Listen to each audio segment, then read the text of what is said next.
Your Excellency, welcome. The Deputy President will receive you. So I'm going to see you again. Let's take a photo. Okay.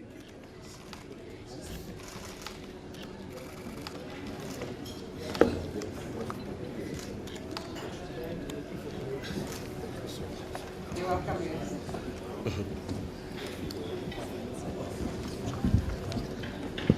To my microphone.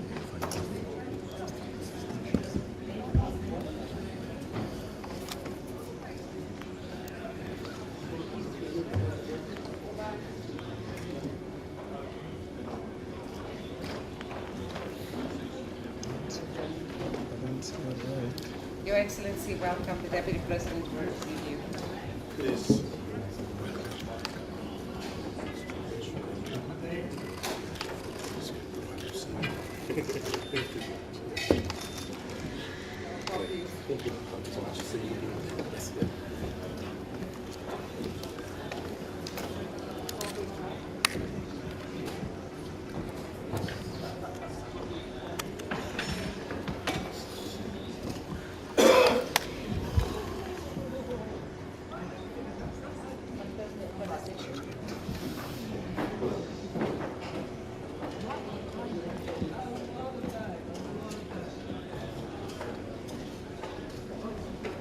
Can you have that?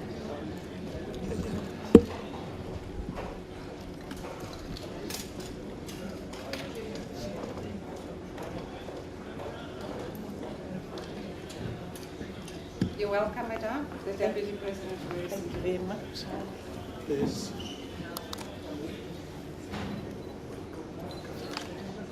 Step next to me.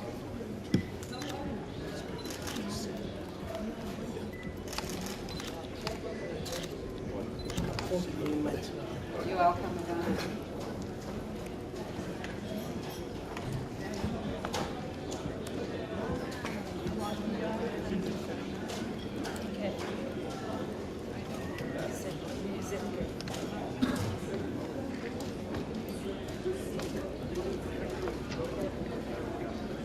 Your Excellency, welcome. Deputy President will receive you.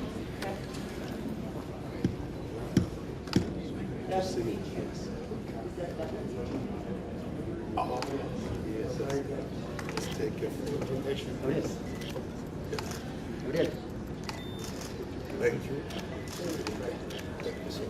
You're welcome.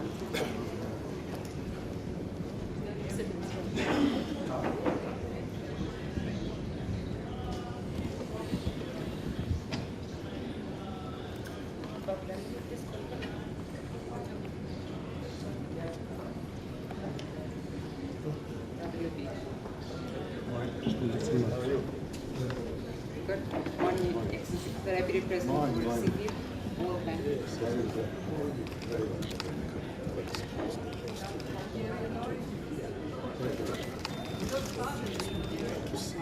Yes. Thank you. You're welcome.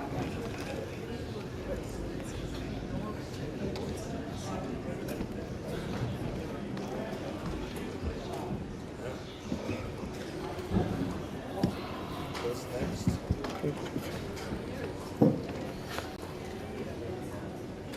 Who's next?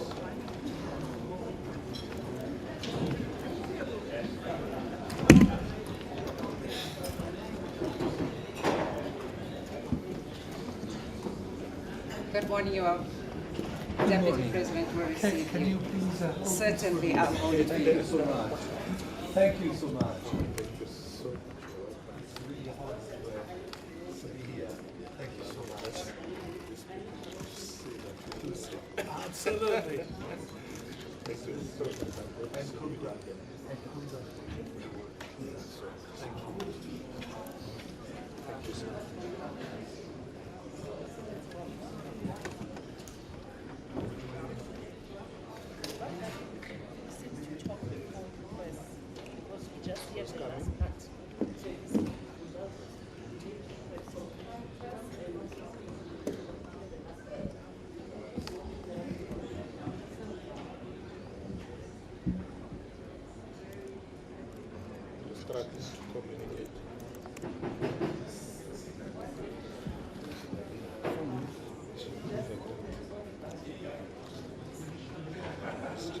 You're welcome, Madam.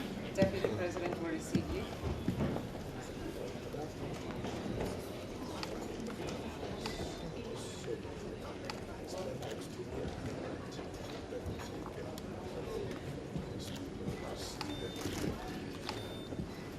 Thank you, Madam. DP, our very own DP?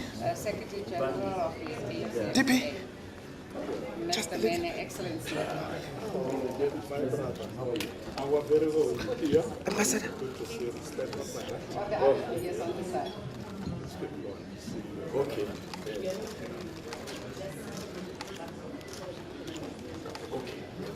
You're welcome, Mr. DP, can we please ask you to step one step to your left, please, sir? Why?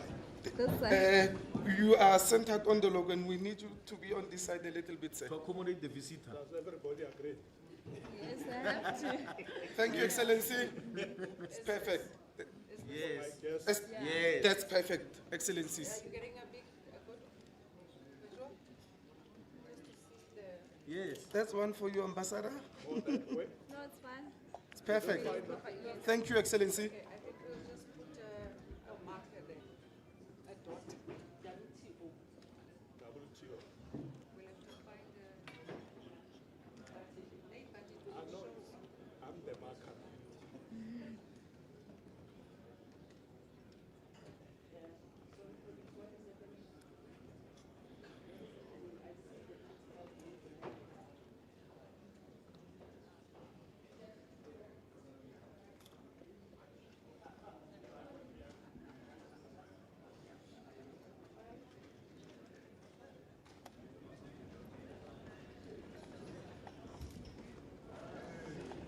Okay.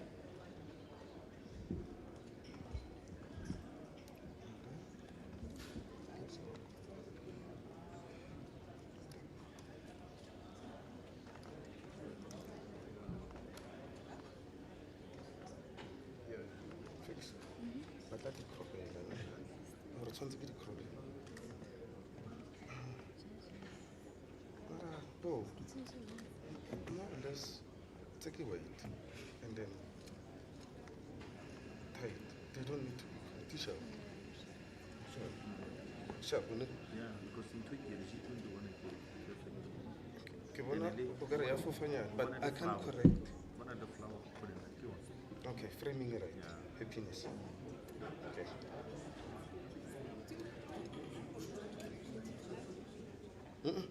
Cut. Yeah, I'm going to say good. Laptop.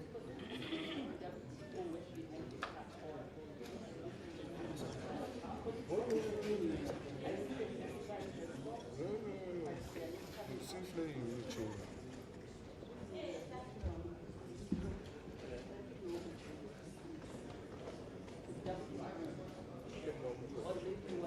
Sir. Put an intro like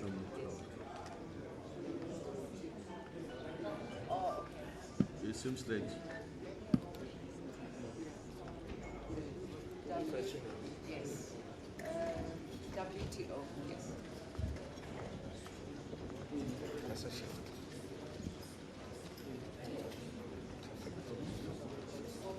No.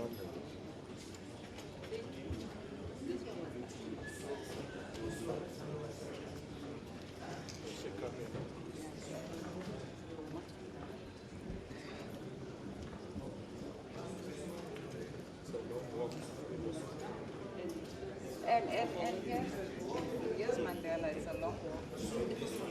To freedom. Your Excellency, you're welcome. Your Excellency, welcome. Deputy President will receive you.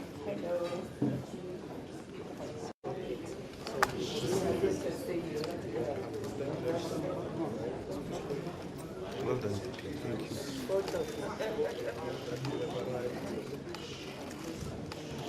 Okay, all right, very good. You're welcome. Hi, how are you? I will start here and go down. Why not the people in the team?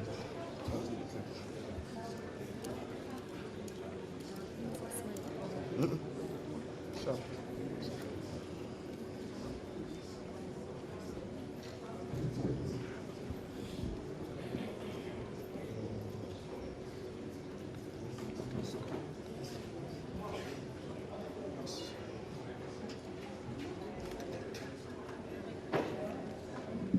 Rasala safe. Ka change ne? Cut.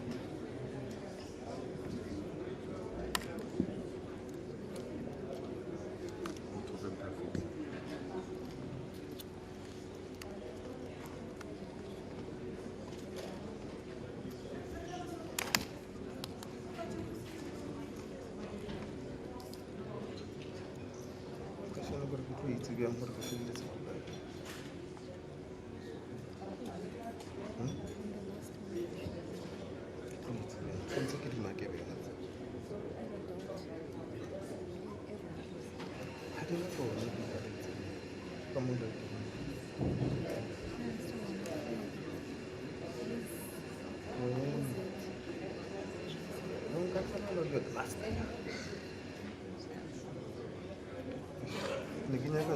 for these 3 days.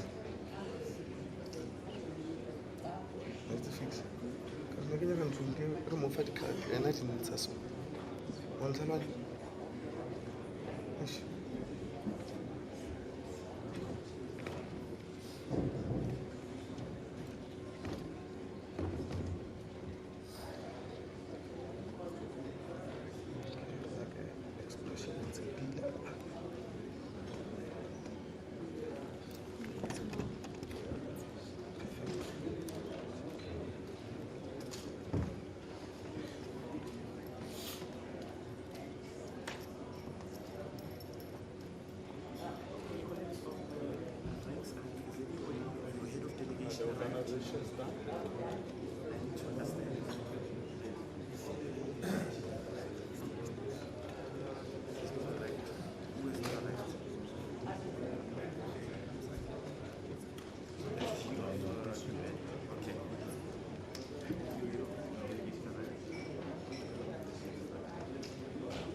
Thank you. See you later.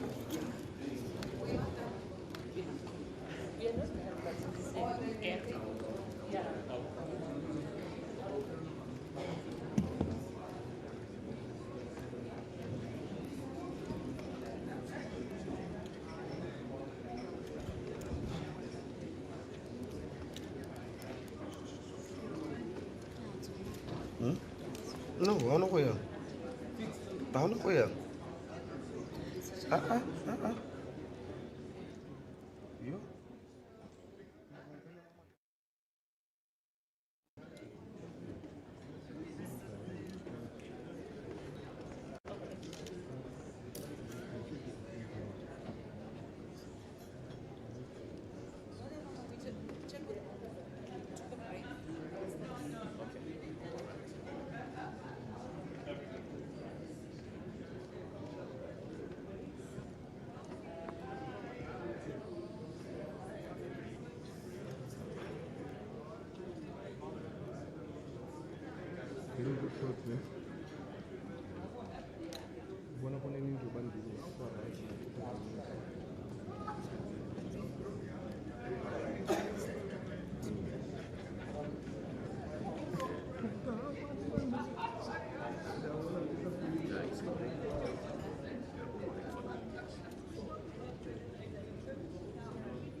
Yeah, because now you see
Kira setting one actually kira kayo na kita kayo na usinya na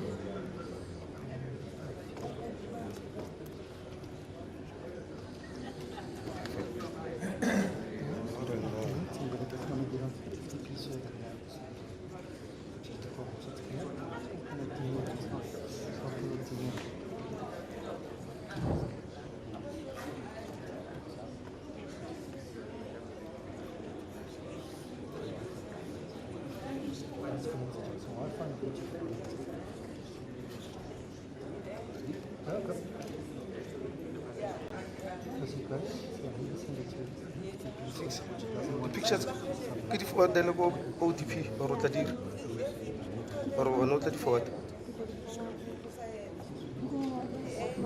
Yeah, the go president.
Right.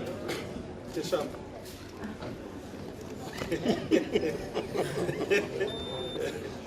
I must hear from you. Correct spot. Yes, DP. Okay. Thank you so much, sir. Thank you.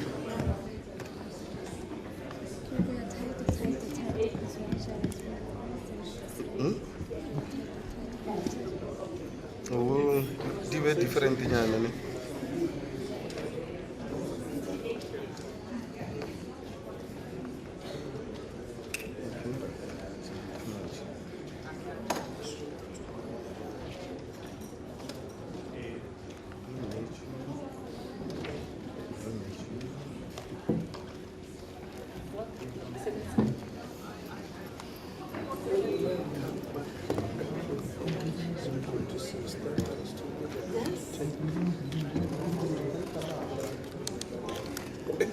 Thank you so much. Thank you.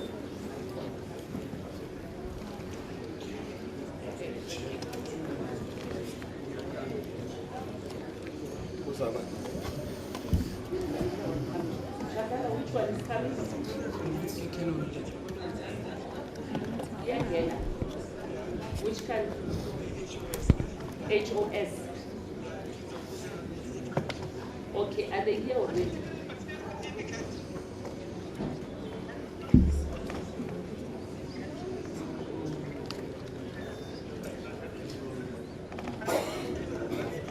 Namibia.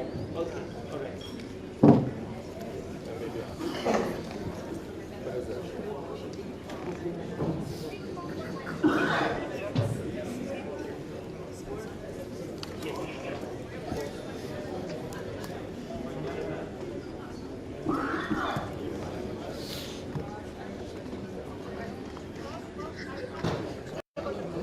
Ungena President Namibia. No. After the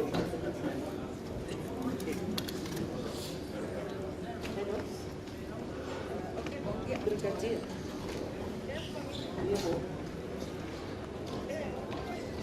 I said that. What's this? Brigadier.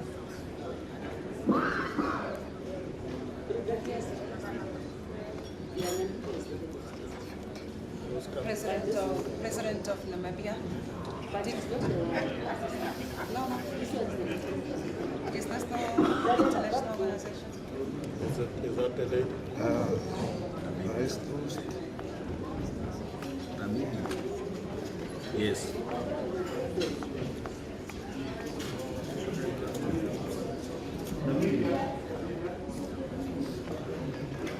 Is that the president?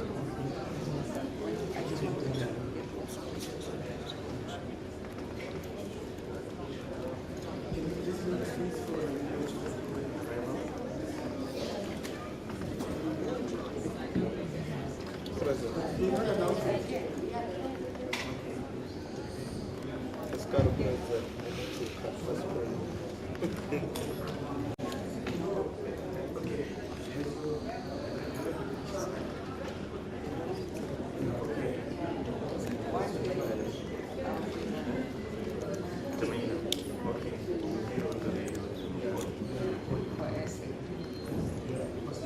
You want to be part of that law?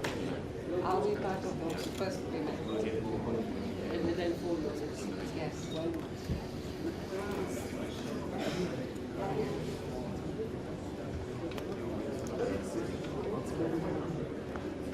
Is she coming? Yeah, she's taking down a bit of the Still in the car.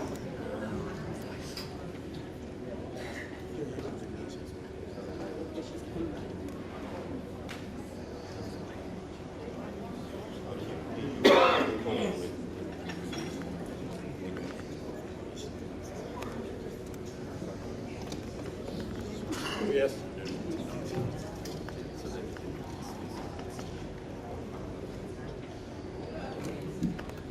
So President Mafika, Yes.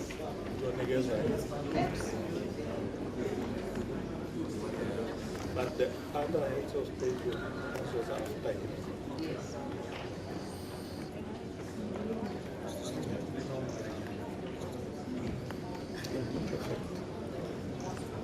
One is Trump. Thank you. Good morning, Your Excellency. Good morning. Deputy President will receive you, Your Excellency. Okay. Yes. So good to see you. I was telling them that this is a Felipe. Oh, I was going to President standing that's to shake hands. Good to see you.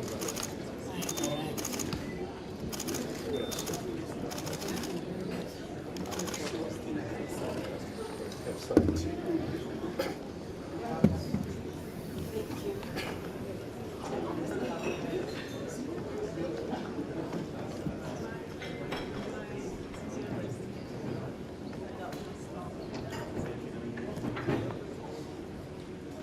There's no contact yet.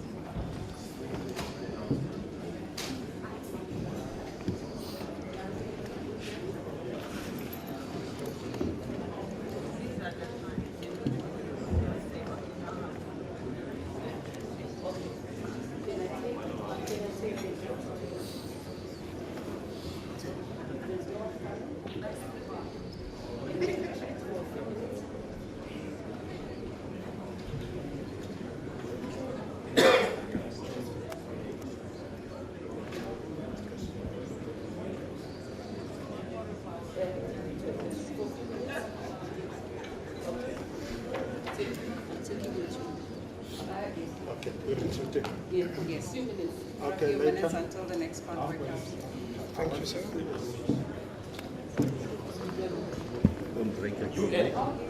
Yeah.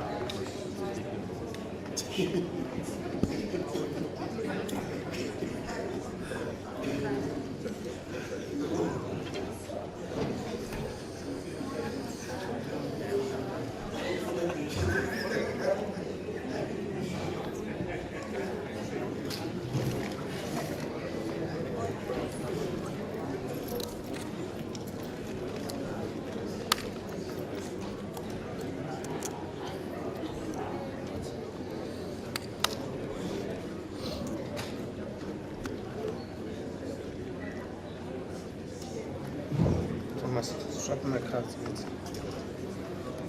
I don't trust this card.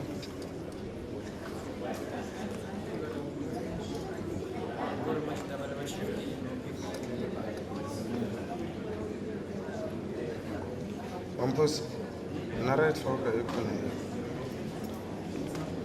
Right forward.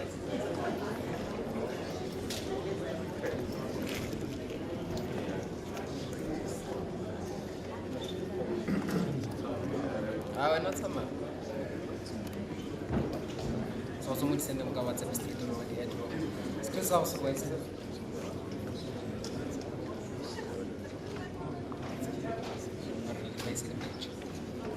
Yeah. Yes, sir. Yes, Commander.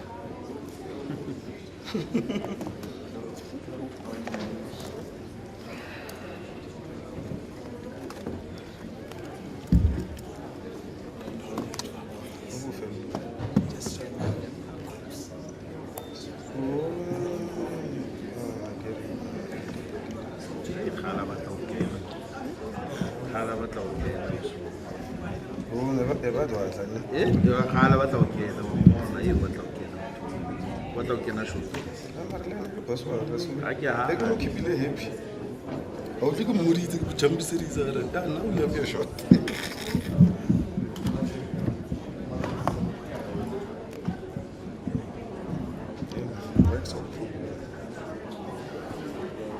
Is that about to shoot at the tripod? This would go fast. That's what she said.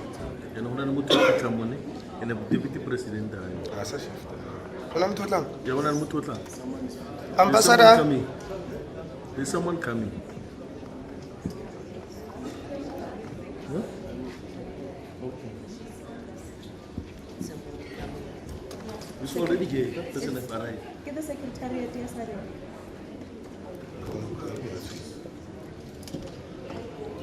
Gibanna.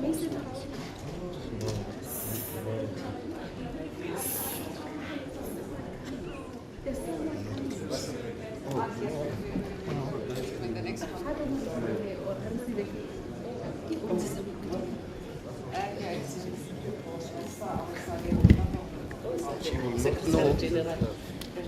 No, it's all our media person. Oh, what's it?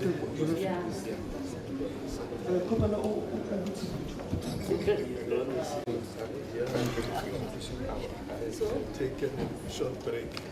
Yeah. Guys, you must report later. Yeah, just report the next one. Thank you. How are you? I'm good.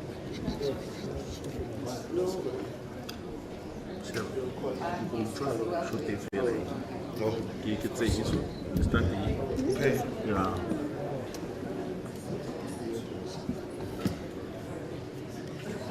Colleagues, Secretary General just walked in.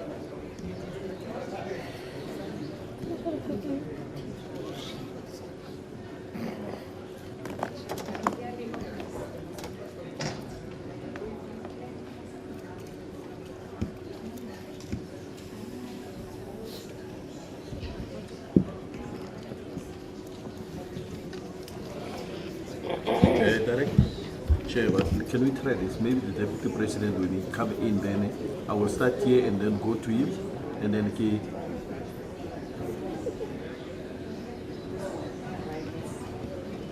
Okay, sharp.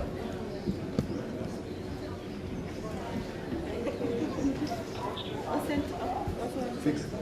People need the power. How bank are we ready? That's all. I am. So that's all. Your charge. We will charge. Where we are last evening. That's the charge. Hey, Maragina USB In a little. sit there. But I'm not power. How can extension and probably paying there. Are the convoys coming? Just check with CBS.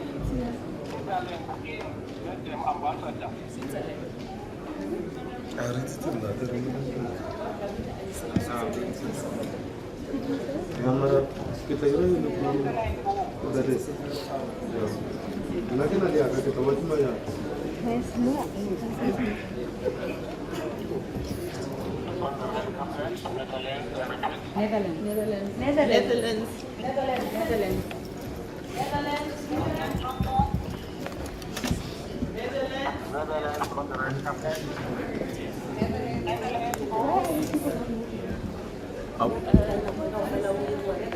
I'm following the president's.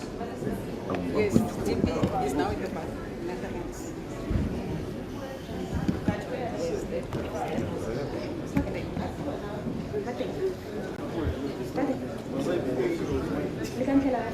Your best smile. And it was your birthday yesterday, so Minister, you still have the best smile. Your Excellency, welcome. Minister Lamula will receive you.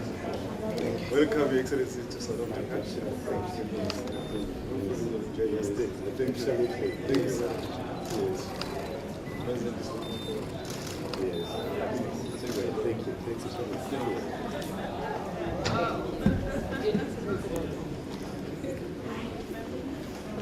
Am I done?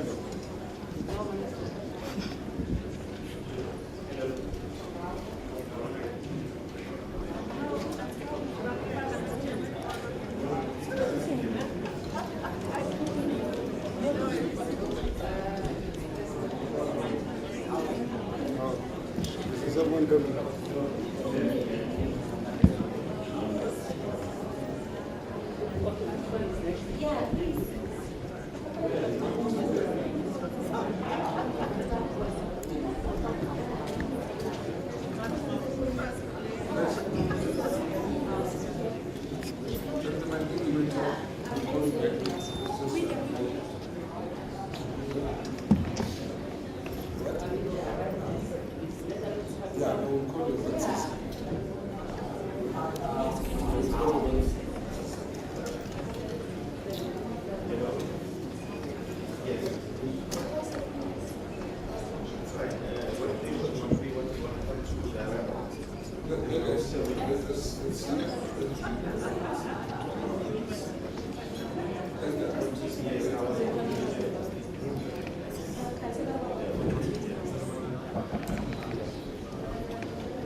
Pela Zamba. Pela Zamba.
Coming.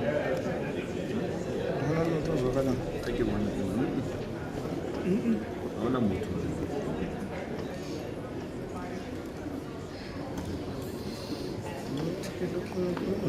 The country didn't get. Yo? That's nice. It's 64. Okay. Saya akan ambil buku Ada satu tak presiden.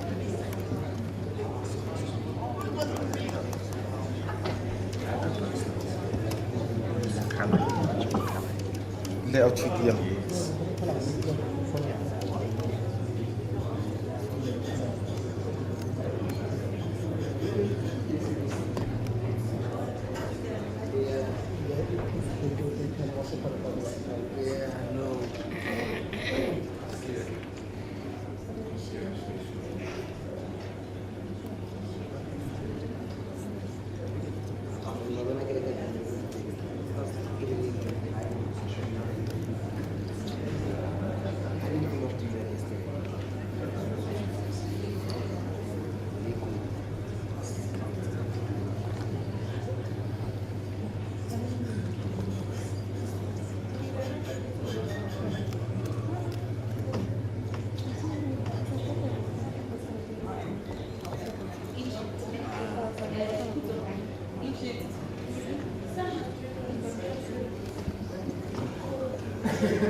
How are you? Yeah.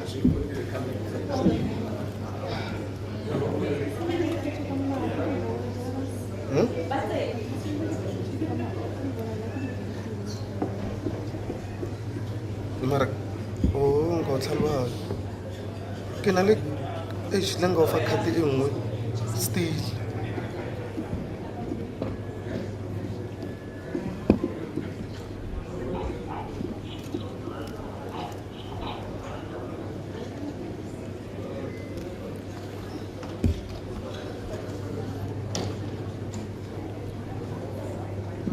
I think it's Egypt.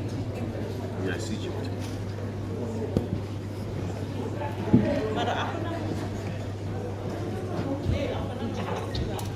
Namu, 20 minutes.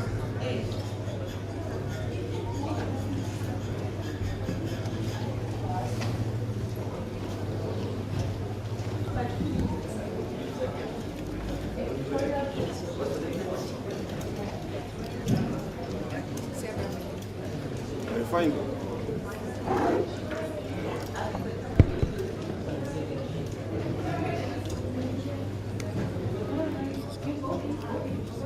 Your Excellency. Excellency, welcome to South Africa.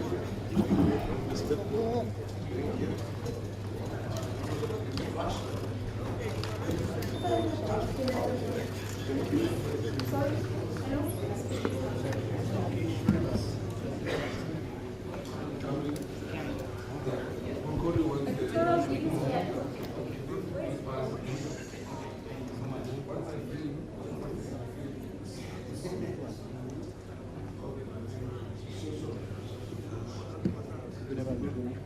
Tutorial Guinea.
Welcome, Your Excellency.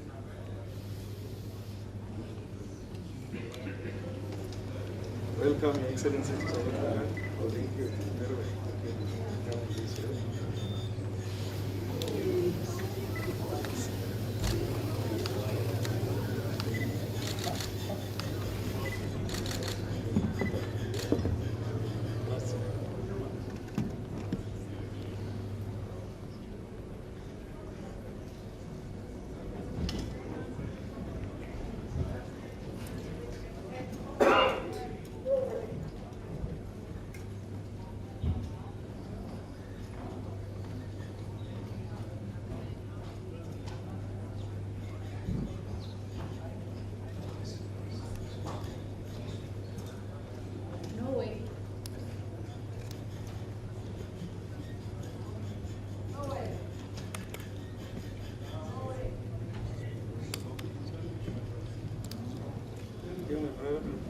Welcome to South Africa. Hope you slept well.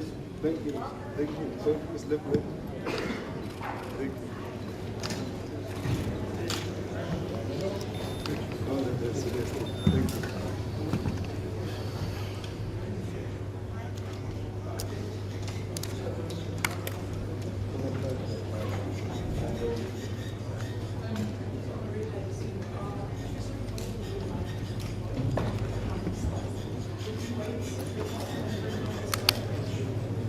Good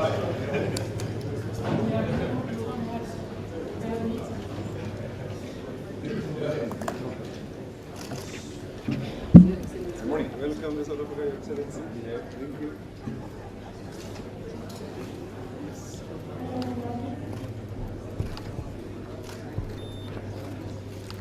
Thank you so much.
happy to do that.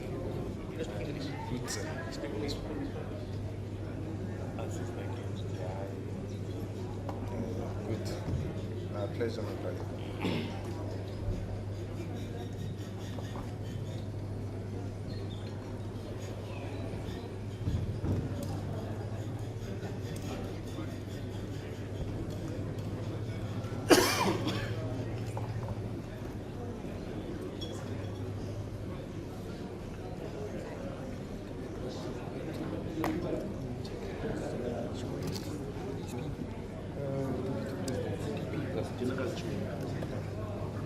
How far is Media Center? I will run. Okay. You need a little.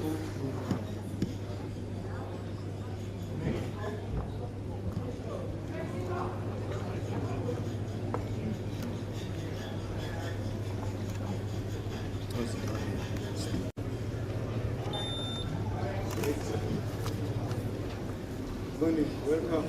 Hope you still good. You look big, you look better. You look better this way. Yes. Okay. Thank you. Thank you. All the best with the Thank you.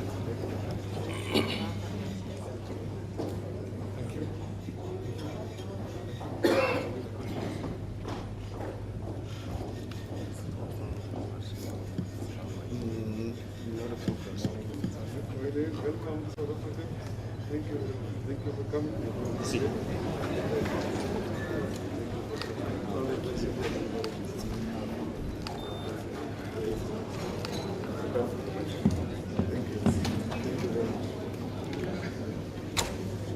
Minister, Cooper, a step this way. Perfect. Thank you, Excellency.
Just slightly this way. Perfect.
That's why I said the chance fix.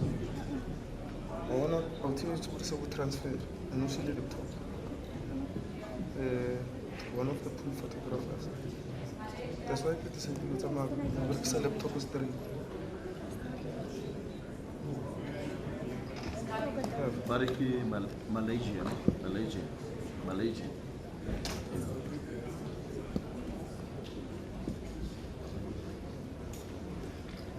Yebo.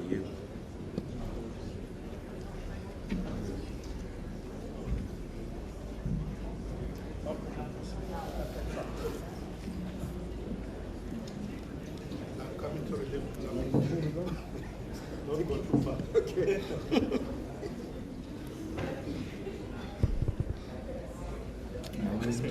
Hello, my people are back. Your Excellency.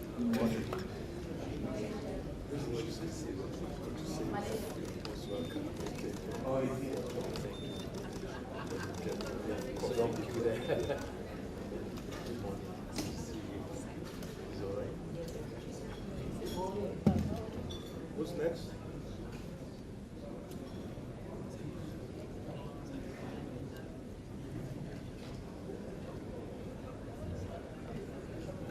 Bra. O tla se se dama no go bena man. Ha o mo itse ka tse.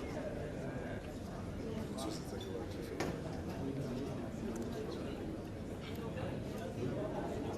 Sanje go re go direk.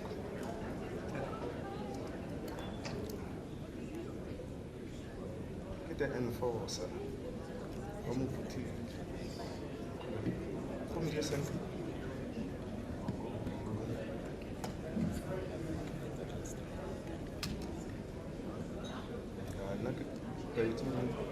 Last day for a little while, so why not? Yeah? It's you here. That's why I'm using my language.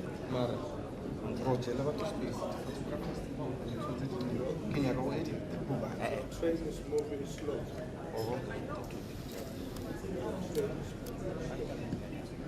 Rosanna Buku after more trainer. Marro grab the angry fix. Plan a ref down. Yeah, the open. Then we won't start coming fast.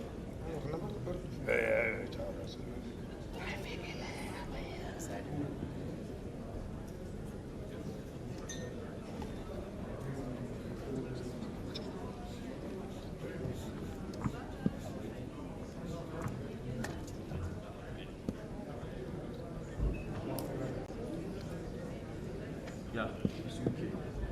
Yes, UK.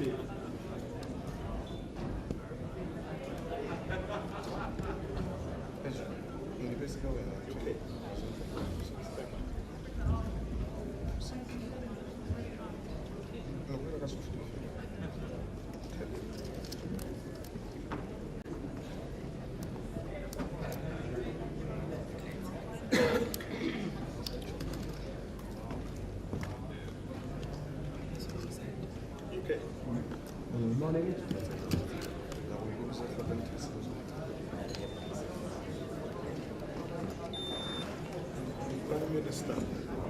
So this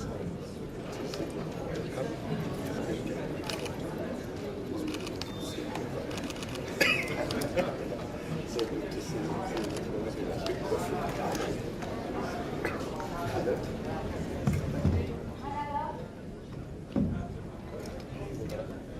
I know you go there. I will know you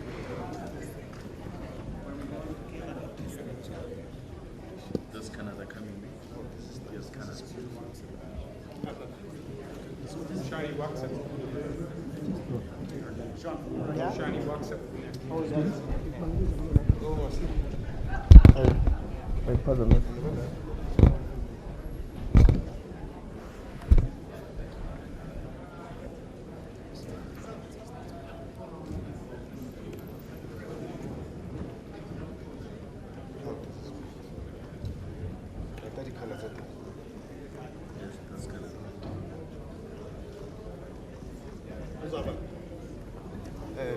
Canada.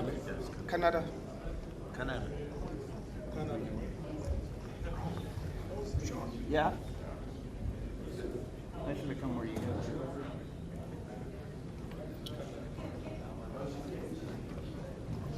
Can't see him at all.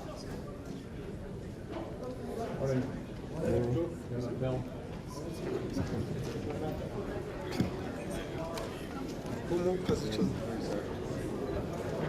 Your Excellency, it's so good to see Asian organization. Yeah. Great success. Thank you. Very good. Take some confidence.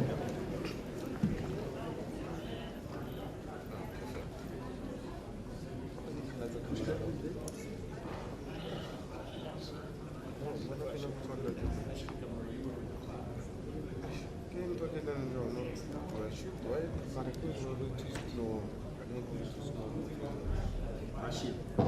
That's Russia, eh? Russia.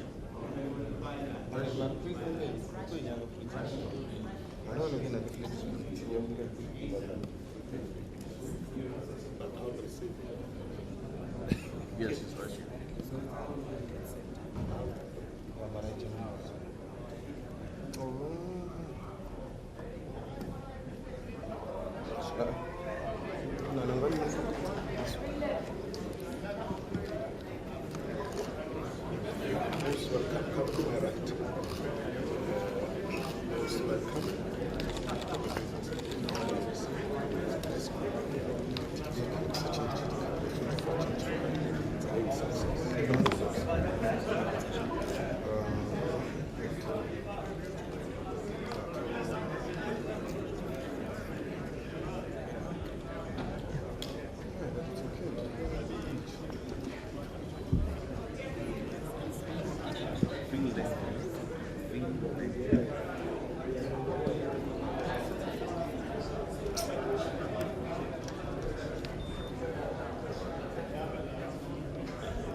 But at least thank you for casting.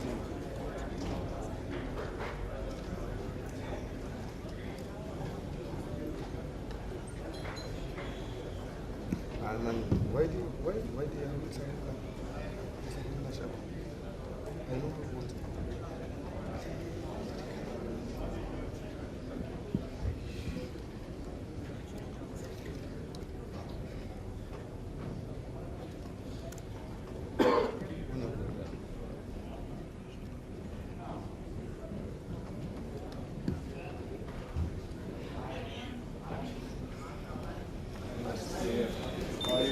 It's so good to see you. Love you. So good. Thanks for looking forward to the we'll see you just next time. Thanks.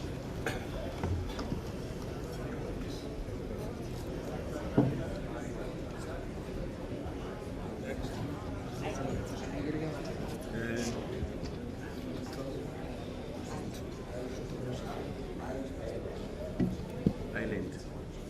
Yes, island. Yes. Island, Ireland. Yeah.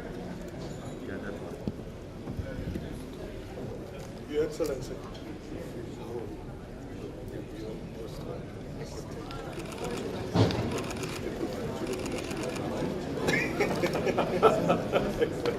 Thank you very much.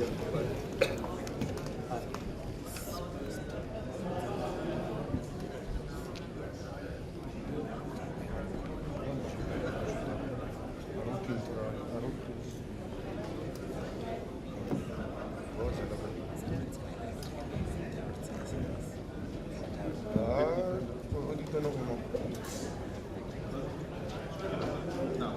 Vietnam, yeah, Vietnam. Vietnam.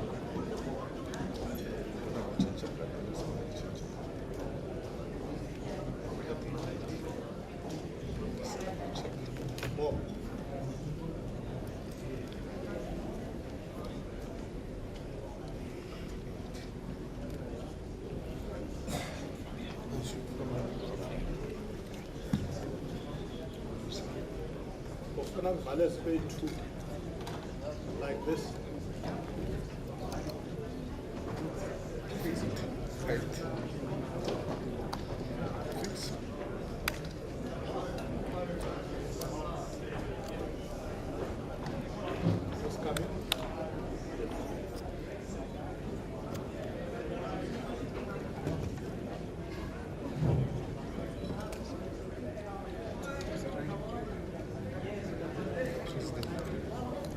Minister, so good to see you again. Good meeting, Minister.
Yes.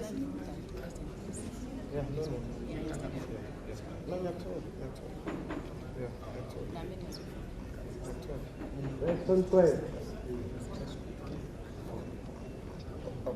This picture.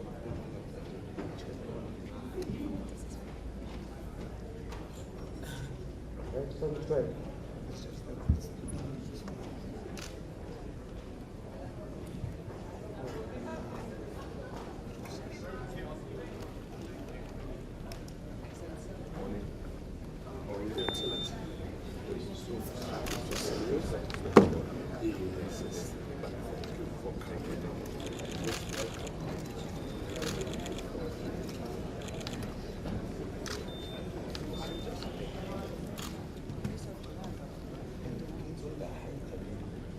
This one was better because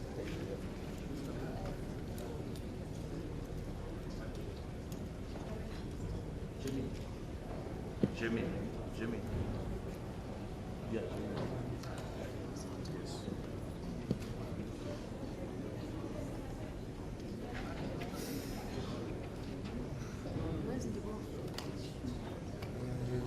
I'm not sure.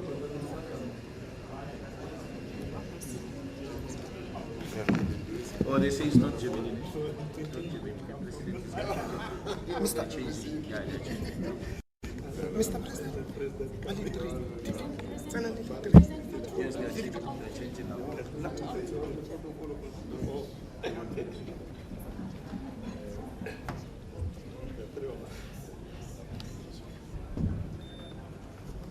Excellencies, this way a little bit. Perfect. Minister, this way just a bit. Perfect. Thank you so much. Thank you.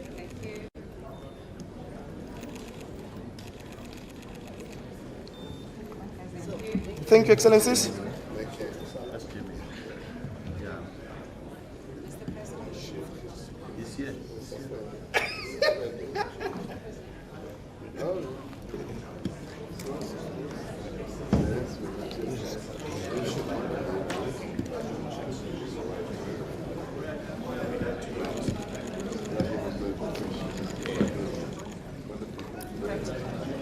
Thanks for your leadership.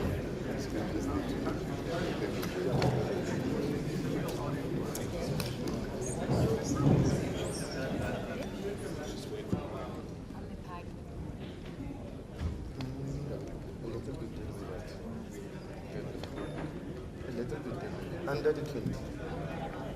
Under the...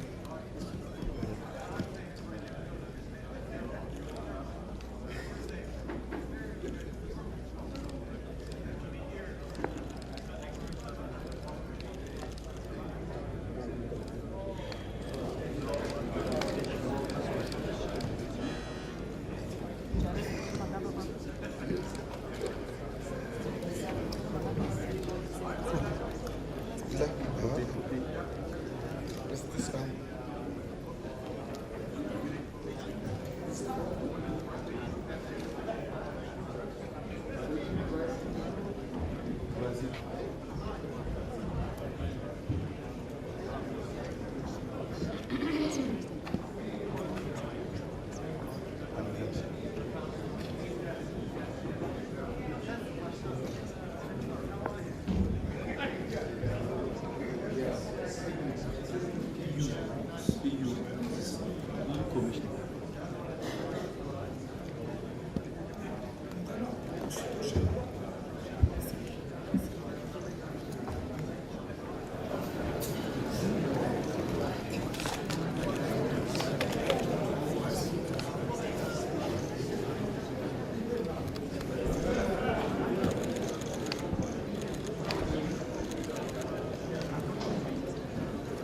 Thank you.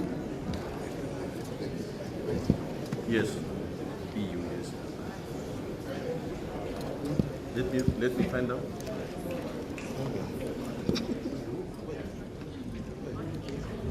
It's EU. EU, yeah, European Union. Yeah, bro.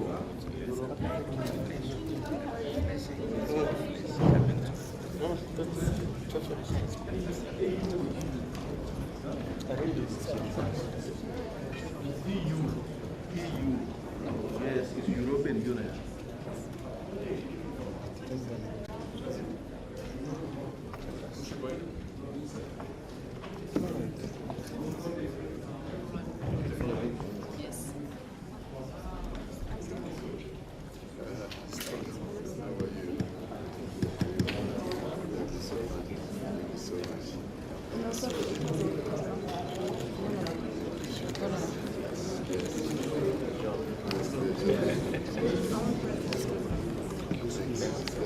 Oh,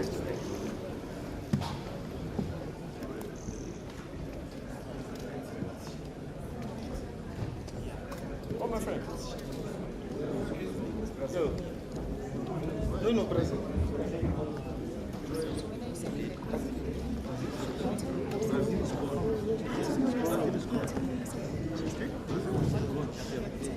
Já foi? Pessoal, estamos de concurso.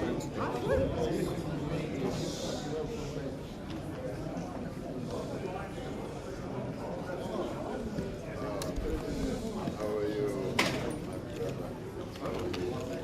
Well.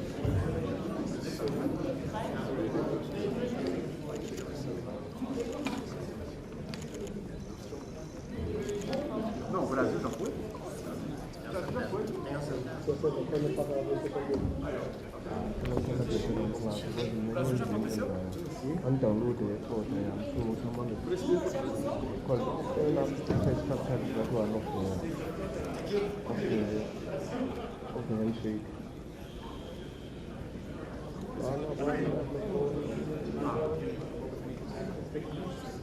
Não, não.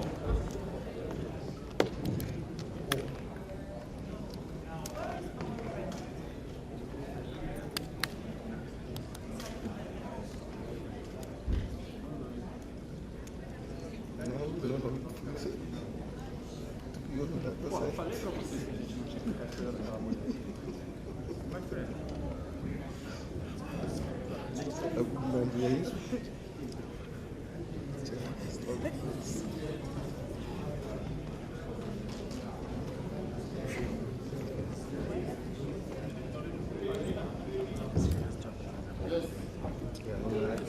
Upon beach. Yeah, yeah.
Just like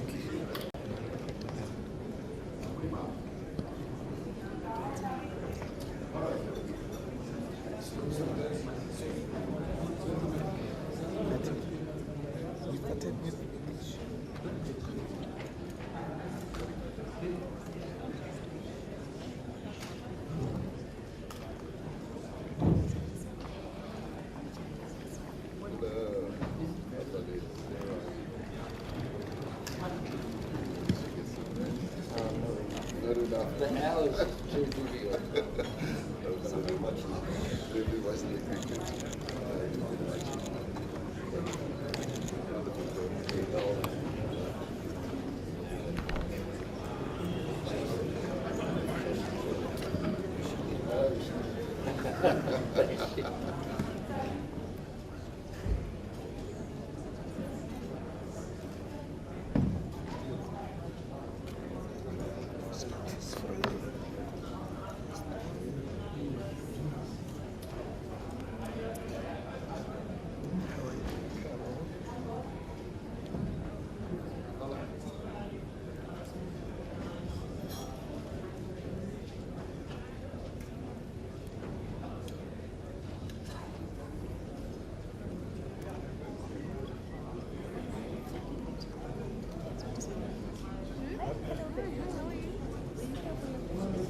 Mr. President, the flower. South African Union President.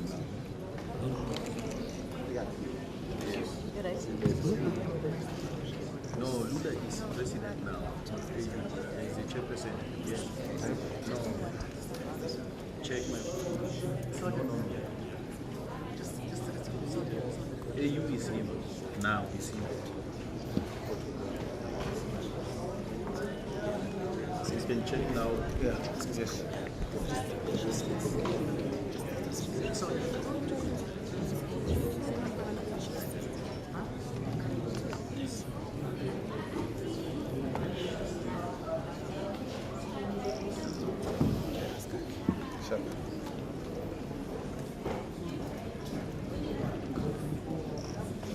Saudi.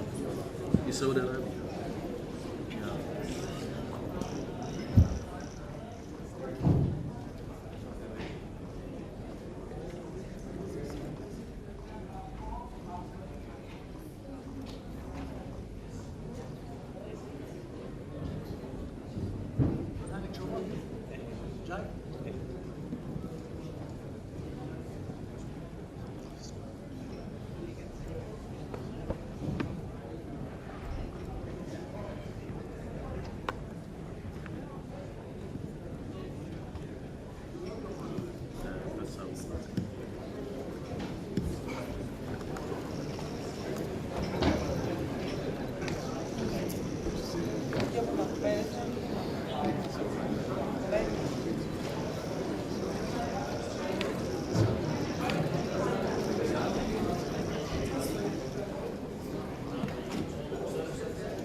This is China. China. Yeah, it's international. 他们都在这儿。Can I have take for the bear? No, you can't take a photo. Take a photo.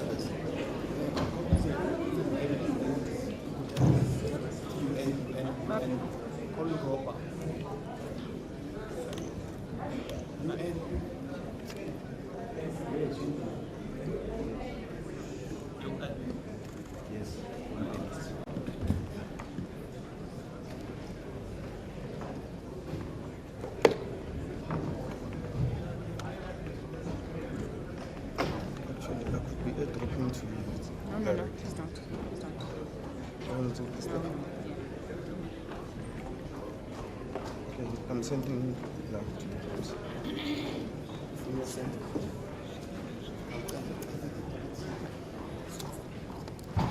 Oh, it's G. Mr. President. That's G.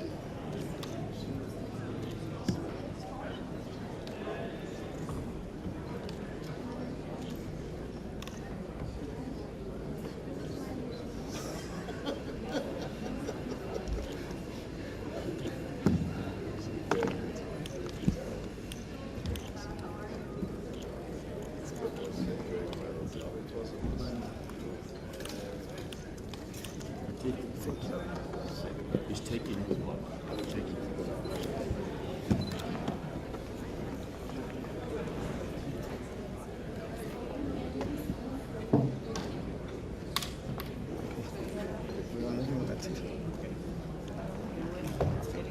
Yeah.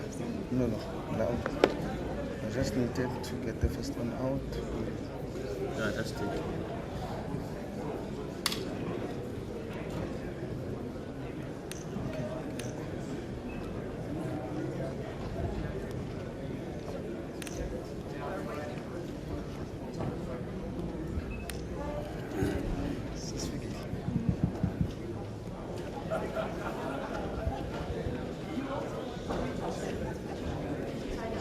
Okay.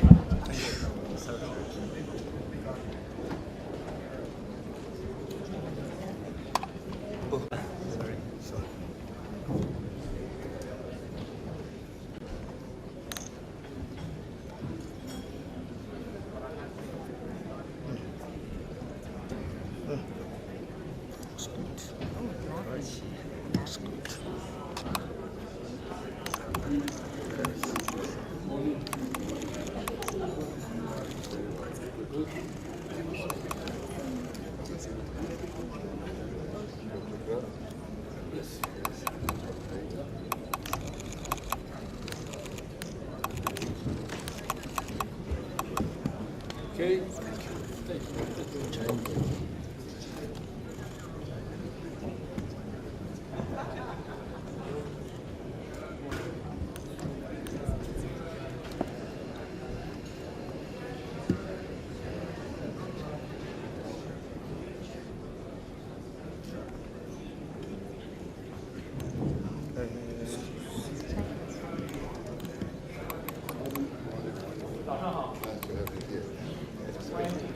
Mr. President, step this way.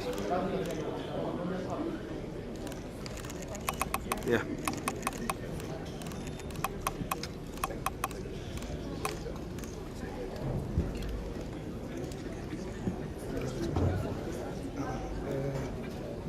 Get the one set, the one that I have. I'll show you.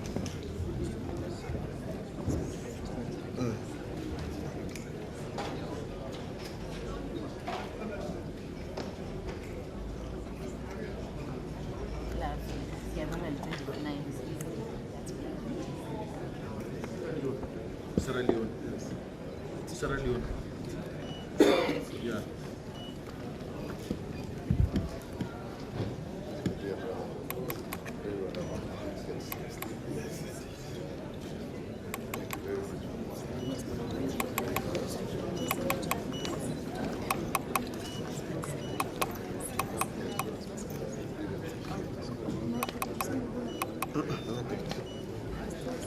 I'm from you.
Something is popping in the phone.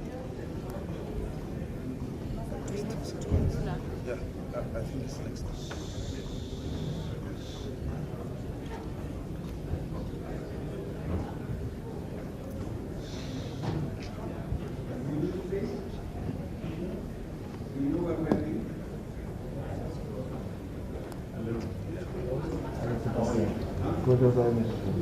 Thank you.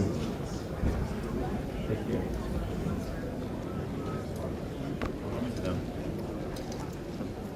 Oh.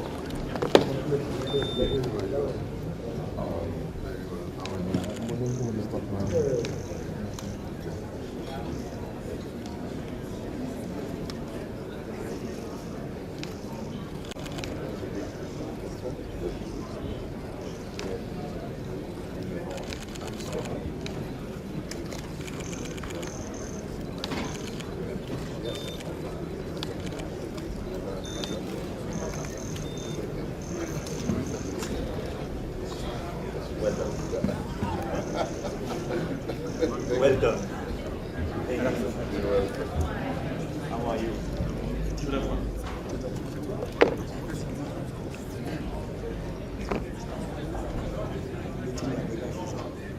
European Union. European Union. I'm checking. That's European Union. Okay. What a pleasure. Ashley. How are you? You wonderful, as always. As always. What a pleasure. One of us up there. Okay. Yes. let's be proper.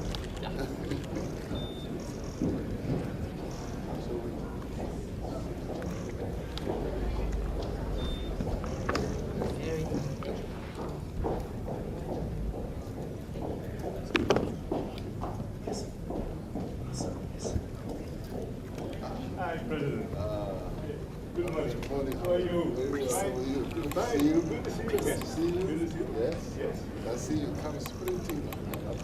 Yes. Strong. Yes. You. I don't know. I see. Okay. Thank you. Thank you. Thank you.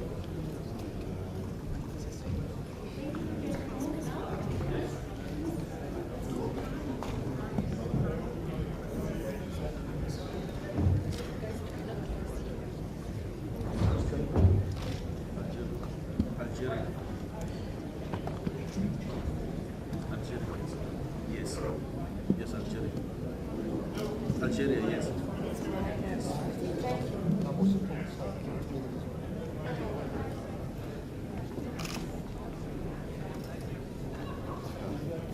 Hello. Morning. Thank you so much.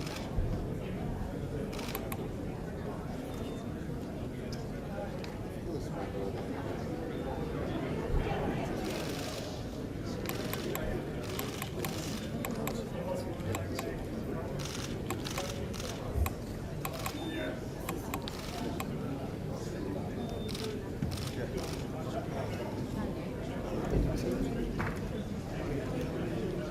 Korea. Korea.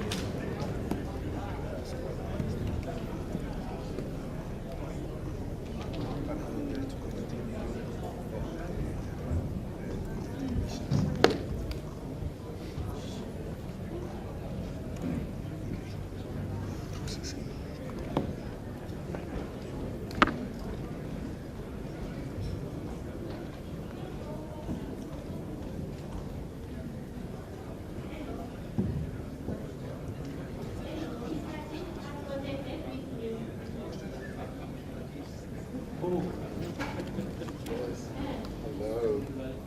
Nice to meet you again. Welcome. Welcome. We're so pleased to have you here. Yes, thank you so much. Look at those people. So beautiful to see you. Yes, thank you so much. Thank you so much. See you.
all the refugees around the planet.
Yeah, this is what this is the second.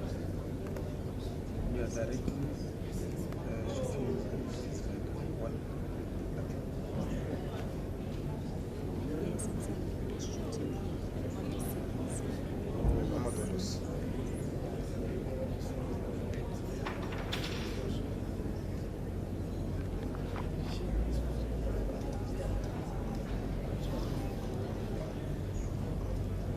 Yeah, it's Nigeria. Yeah.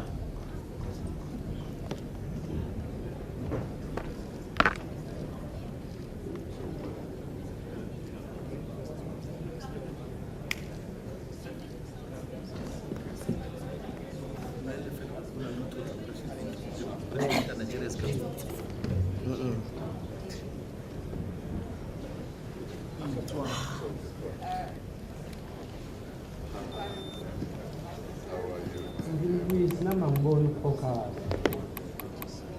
So if you get to indicate the position of one, yes,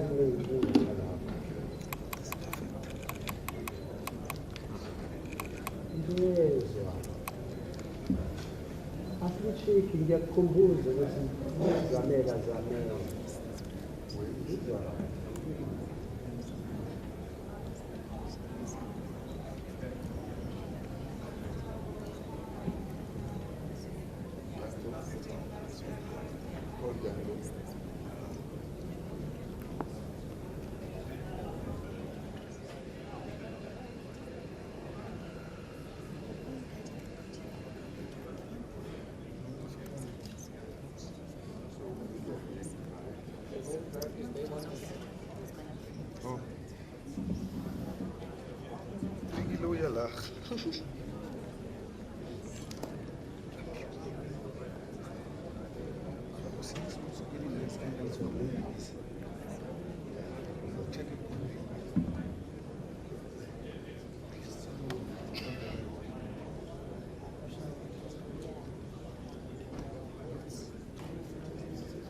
Okay, it's Qatar. It's Qatar. Yeah, Qatar.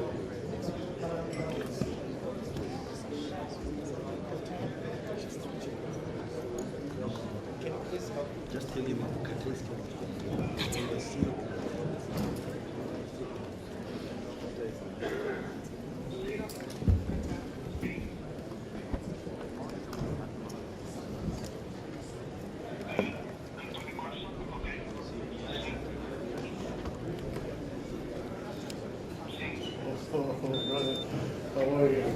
Very well.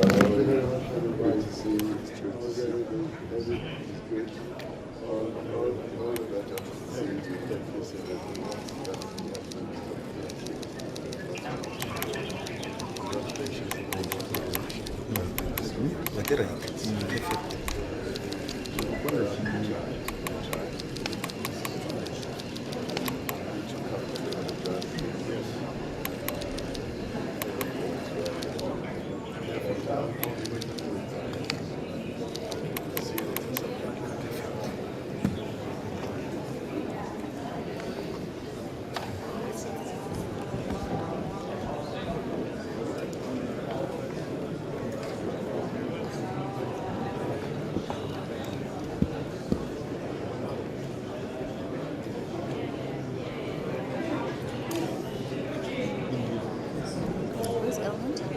I think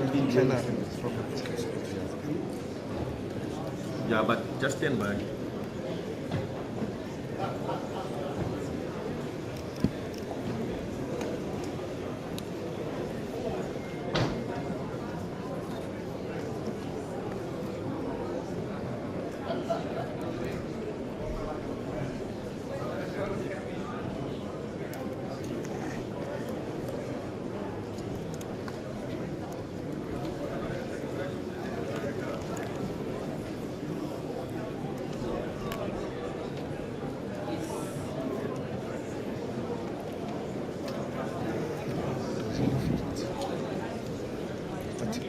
Can I drop them too?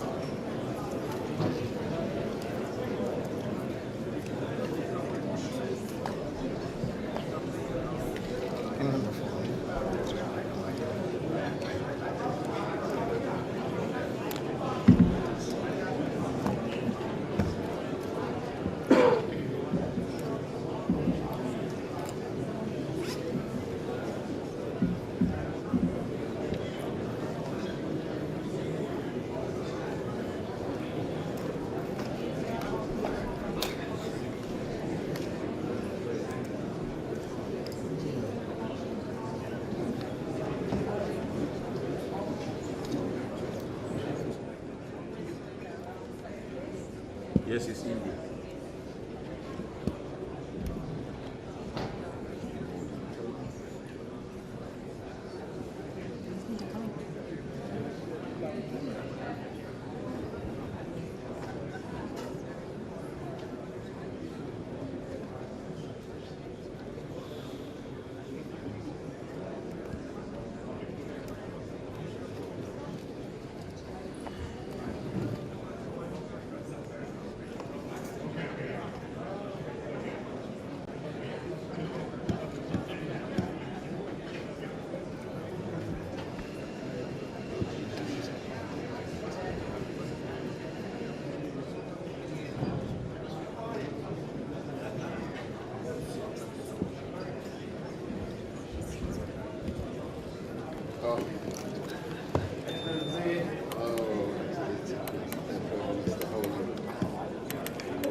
Japan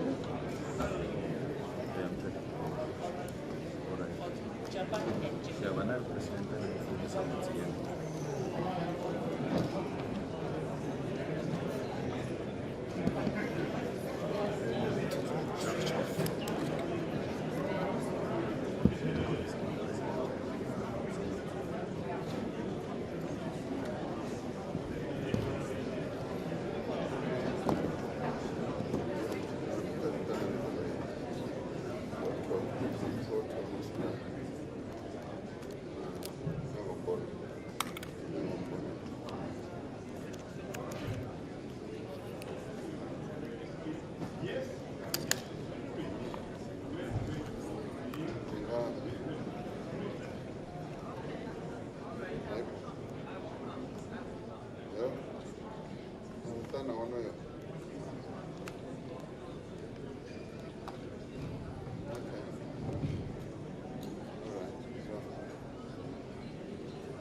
Okay.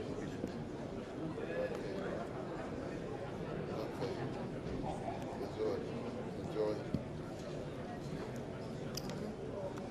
Okay.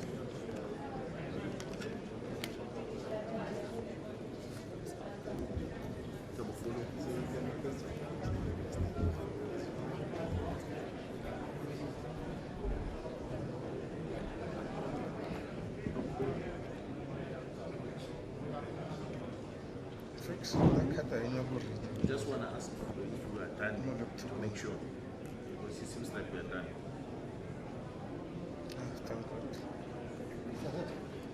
I think more will be coming, but they're not going to be received by House President. Yes.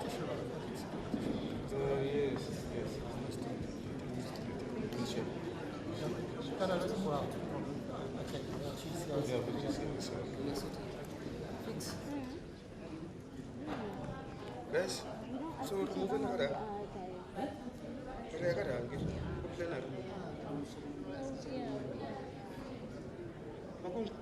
No, we're not gonna plenary. Arvai.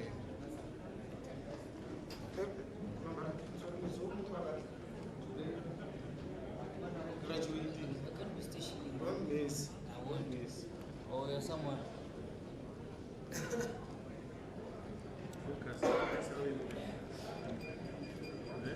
I did photograph. You zoom, you focus, you zoom. My focus is here. So if I'm on manual, my focus is here. But if I'm going to, I just click it and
members and invited guests, heads of regional economic communities, the Secretary General of the United Nations, Mr. Antonio Guterres, all guests who are gathered here, it is an honor and a privilege to welcome you as South Africa to this very first G20 Leaders Summit to be held on African soil. We gather here at the cradle of humanity in Africa to affirm our common humanity. We gather here to affirm the value of partnership and cooperation, to finding common solutions to shared problems. Shortly before the dawn of democracy in South Africa, the father of our democracy, Nelson Mandela, said, "The time has come for South Africa to take up its rightful and responsible place in the community of nations." Today, as we open this G20 Leader Summit, South Africa is deeply aware of the profound responsibility that membership of the community of nations places upon us. We also understand the responsibility of being entrusted with the presidency of the G20. In the execution of its task as president of the G20, South Africa has, throughout the past year, through its stewardship of some 130 meetings in various parts of South Africa, in other countries on the African continent, and beyond our shores, including at the United Nations, we have sought to undertake this task with care, with dignity, and with diligence. We have sought at all times to preserve the integrity and the stature of the G20, a premier forum of international economic cooperation. From its initial focus on broad macroeconomic issues, the G20 is now engaged on matters such as trade, sustainable development, health, education, science and technology, agriculture, energy, the environment, climate change, and many others. It has therefore broadened its scope as the challenges of the peoples of the world requires that they should be addressed. As the G20 countries, we understand that progress on each and all of these issues is a necessary condition for strong, sustainable, balanced, and inclusive growth. In pursuit of and in conformity with the founding mission of the G20, South Africa adopted the theme Solidarity, Equality, and Sustainability for its presidency in 2025. Through solidarity, we can create an inclusive future that advances the interests of people around the world who are at the greatest risk of being left behind. This is important in an interconnected world where the challenge faced by one nation affects all other nations. By promoting equality, we strive to ensure fair treatment and equal opportunities for the individuals and nations of the world. The disparities in wealth and development within and between nations is not only unjust and unsustainable, it is also one of the greatest impediments to sustainable development. It is essential that we break down divisions of economic status, of gender, of race, and geography. Sustainability involves meeting the needs of the present without compromising the ability of future generations to meet their own needs. As a founding member of the G20, South Africa has sought to ensure that the development priorities of the Global South and the African continent find expression firmly and permanently on the agenda of the G20. This is important not only for the people of Africa and the Global South. It is vital for global stability and security, alleviating resource pressures, managing population movements, and reducing the risk of conflict. We seek stability because it attracts investment, it improves planning and reduces the risk of global economic shocks. And we prioritize inclusive and vibrant markets because they are able to drive innovation and efficiency. Thriving economies lift people out of poverty. They encourage greater investment and trade, and they generate the revenue needed to invest in public goods. The threats facing humanity today, from escalating geopolitical tensions, global warming, pandemics, energy and food insecurity, to inequality, unemployment, extreme poverty, and armed conflict, jeopardize our collective future. It is therefore essential that we make greater and faster progress towards the achievement of the United Nations Sustainable Development Goals by 2030. We welcome the Seville Commitment adopted in June this year, which sets forth a renewed global framework for financing for development. We must use this framework to catalyze development investments at scale in developing economy countries.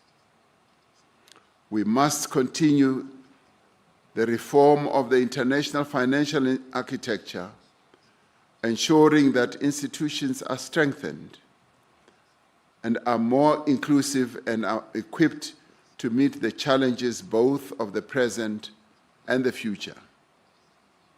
At the beginning of our G20 presidency, we identified 4 high-level priorities.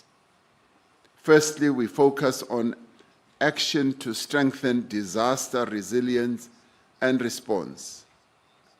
While climate-induced natural disasters affect countries around the world, they have a particularly devastating impact on countries that cannot afford the costs of recovery and rebuilding.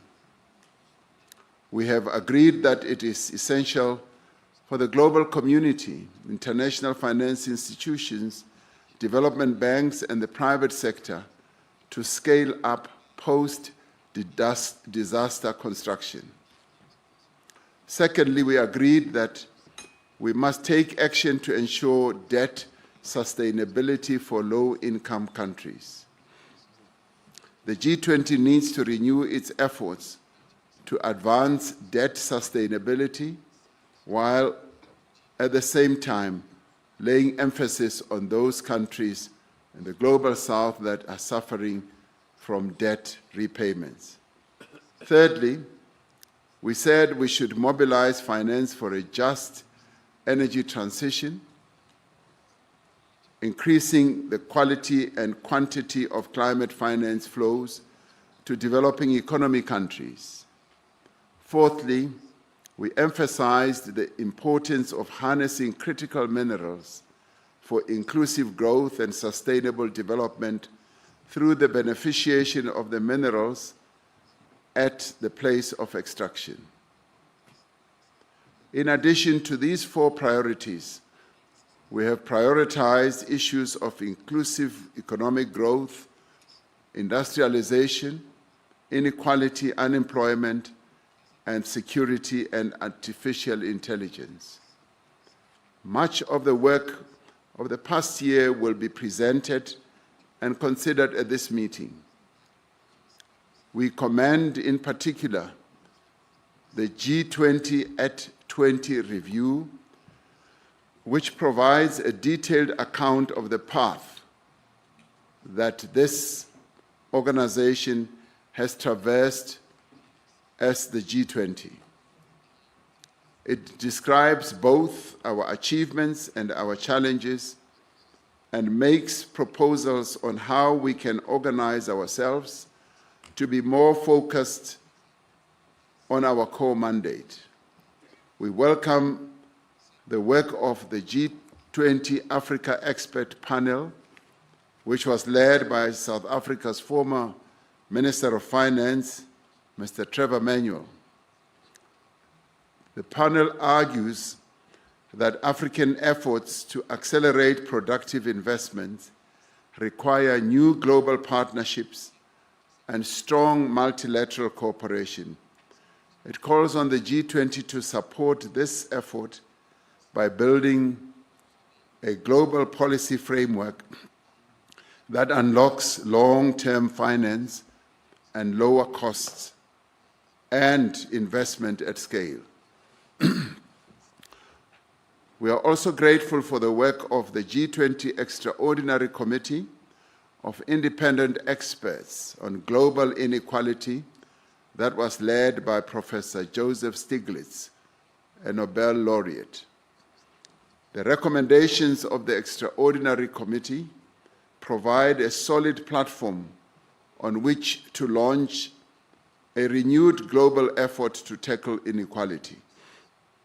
As this is the first G20 Leaders Summit to be held in Africa, it carries the hopes and must reflect the aspirations of the people of this continent and of the world. We should not allow anything to diminish the value, the stature, and the impact of the first African G20 presidency. This G20 Leaders Summit has a responsibility not to allow the integrity and the credibility of the G20 to be weakened. In fact, from this summit, we should have a sense that the G20 has been strengthened.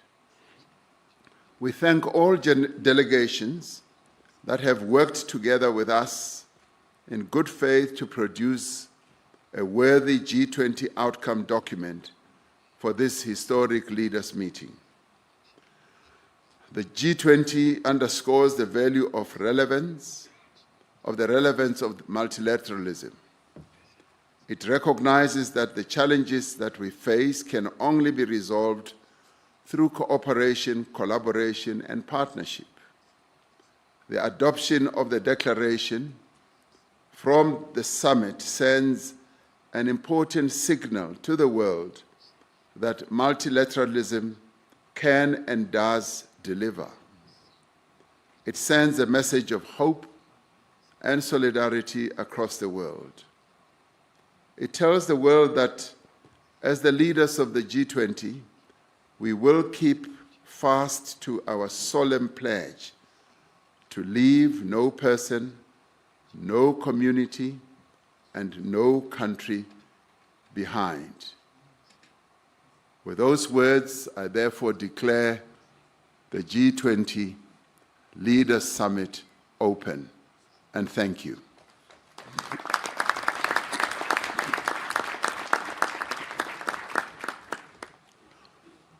Your Excellencies, please allow me to take you through day one of the program. Session one will focus on inclusive and sustainable economic growth. This session will be followed by presentations of the recommendations of the reports of the Africa Expert Panel and the Extraordinary Committee of Independent Experts on Global Inequality. We will then have a working lunch, and this will be followed by a family photo. And I thank you for your attention and look forward to a fruitful discussion. Now, in discussions with a number of delegations here, there's been overwhelming consensus and agreement that one of the other tasks we should undertake right at the beginning is to execute the task that we have come here for principally, which is by overwhelming consensus to adopt our declaration. Now, I should precede this by remembering what a Roman philosopher called Pliny, the elder, once said. He said to have said, ex Africa semper aliquid novi, meaning out of Africa there is always something new. So something new always does come out of Africa. So with that, we would like, therefore, okay. I'm told that the cameras are still on, they should be off. I don't know why that is so.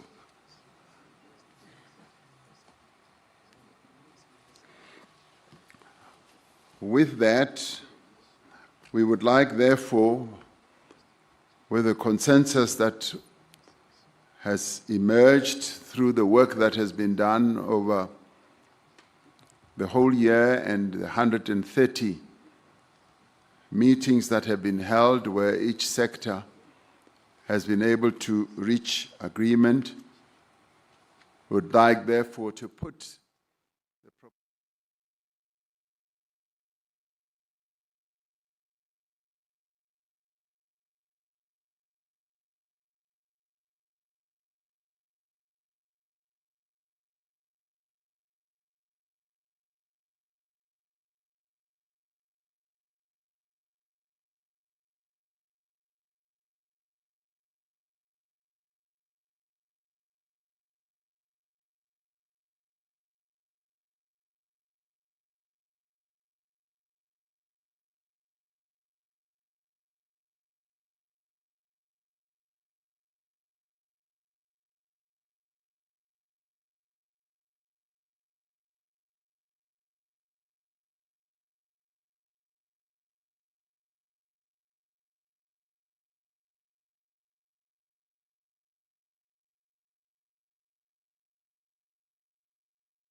Move aside.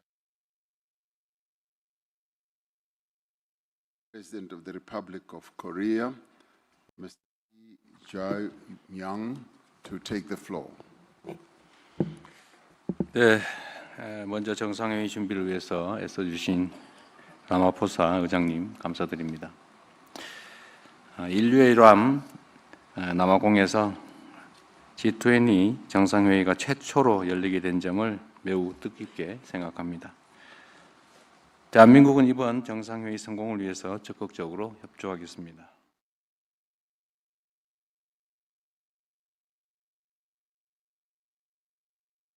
위기에 직면해 있습니다. 이대로 격차와 불균형이 심화되면 이웃은 물론 우리들 각자의 미래조차 장담할 수 없게 될 것입니다. 격차와 불평등을 완화하고 기회의 문을 넓혀서 함께 잘 사는 길로 가기 위해서 저는 다음과 같이 3가지 해법을 제시해 보고자 합니다. 첫째, 지속적 성장을 위해서 경제 체질을 근본적으로 바꿔야 합니다.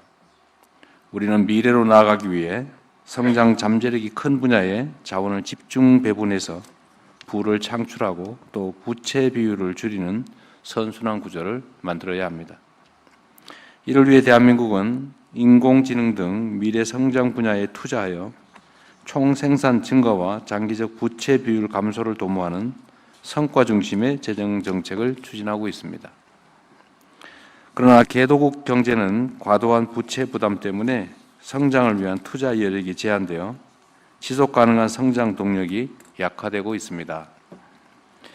개도국들이 당면한 이 문제를 해결하기 위해 부채의 지속 가능성 강화를 위한 노력을 멈추지 말아야 합니다. 앙골라 대통령께서 말씀하셨던 지적이 타당합니다. 우리 대한민국은 이를 위해서 아프리카 협력 프레임워크 이행 등 G20의 다양한 노력에 적극 동참할 계획입니다. 두 번째로, 성장 잠재력 제고를 위해서 예측 가능한 무역 투자 환경을 조성해야 합니다. 세계 무역기구의 기능 회복은 우리 모두의 이익에 부합합니다. 대한민국은 내년 아프리카에서 개최되는 WTO 강요회의의 성공을 위해서 적극 협력할 것입니다. 또한 대한민국이 선도해온 투자 원활화 협정이 내년 WTO 강요회의에서 공식 협정으로 채택될 수 있도록 노력하겠습니다. 세 번째로, 개도국 성장을 위해서 개발 협력의 효과를 더욱 강화해야 합니다. 우리 대한민국은 부산 글로벌 파트너십 포럼을 통해 개발 효과성 제고 방안을 지속 발전시켜 왔습니다. 대한민국이 다자개발은행 개혁 로드맵 평가 보고 체계 채택도 주도했던 만큼 앞으로도 다자개발은행 개혁 노력에 적극적으로 동참하겠습니다.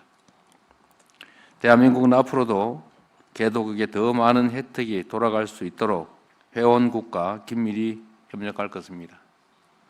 동료 여러분, 지금 우리는 지속 가능한 미래로 함께 나아가기 위해 연대해야 합니다.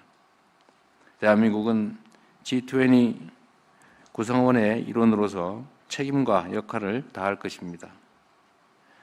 모두가 기회를 함께 누리는 포용 성장을 추구하여 소외되는 국가가 최소화될 수 있도록 최선을 다하겠습니다. 고맙습니다.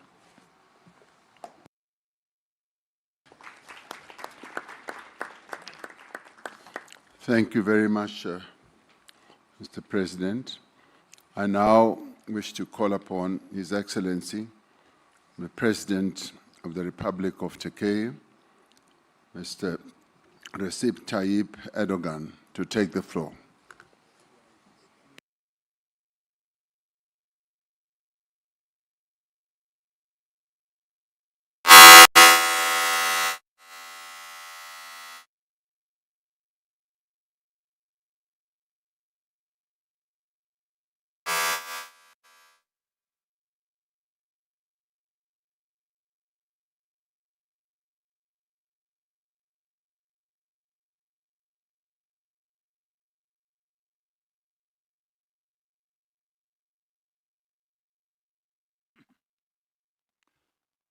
saygıdeğer devlet ve hükümet başkanları, kıymetli delegeler, sizleri şahsım ve ülkem adına en kalbi duygularımla selamlıyorum.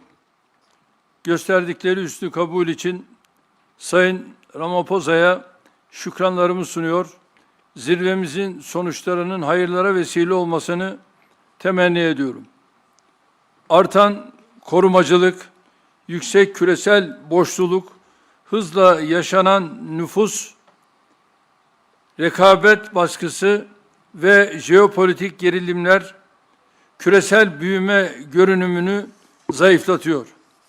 Bu nedenle G20'nin sürdürülebilir kalkınmayı destekleyen ve kapsayıcılığı güçlendiren bir anlayışla işbirliğini daha da derinleştirmesi gerekiyor.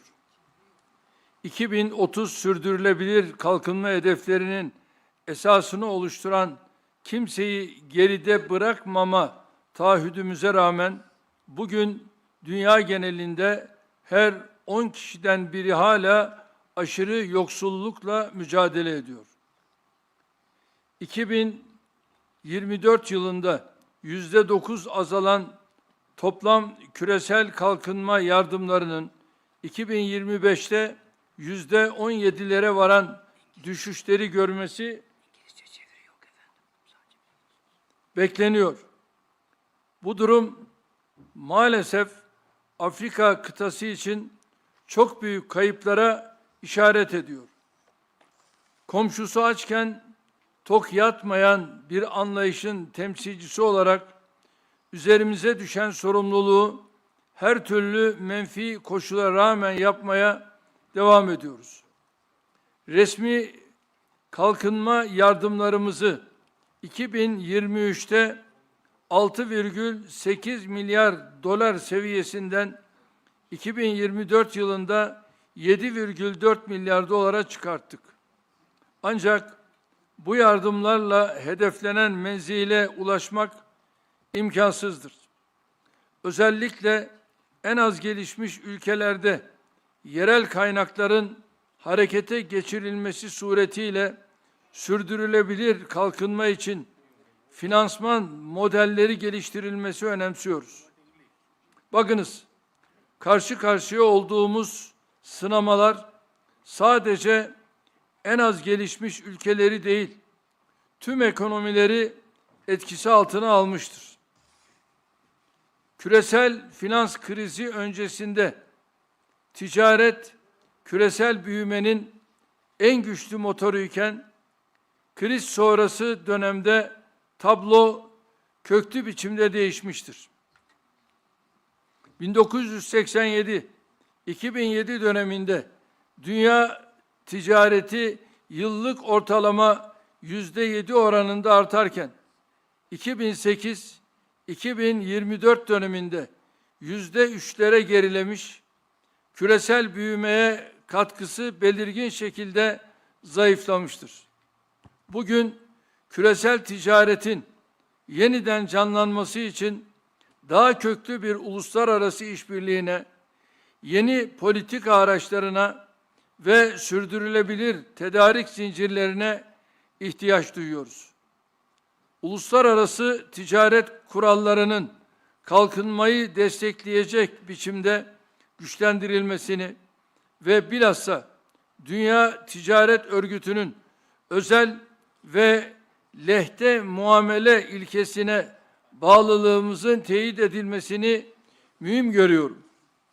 Kıymetli katılımcılar, bugün dünya genelinde toplam borçluluk oranı küresel hasılanın %324'üne ulaşmış durumda. Türkiye'de ise bu oran %89 seviyesinde seyrediyor.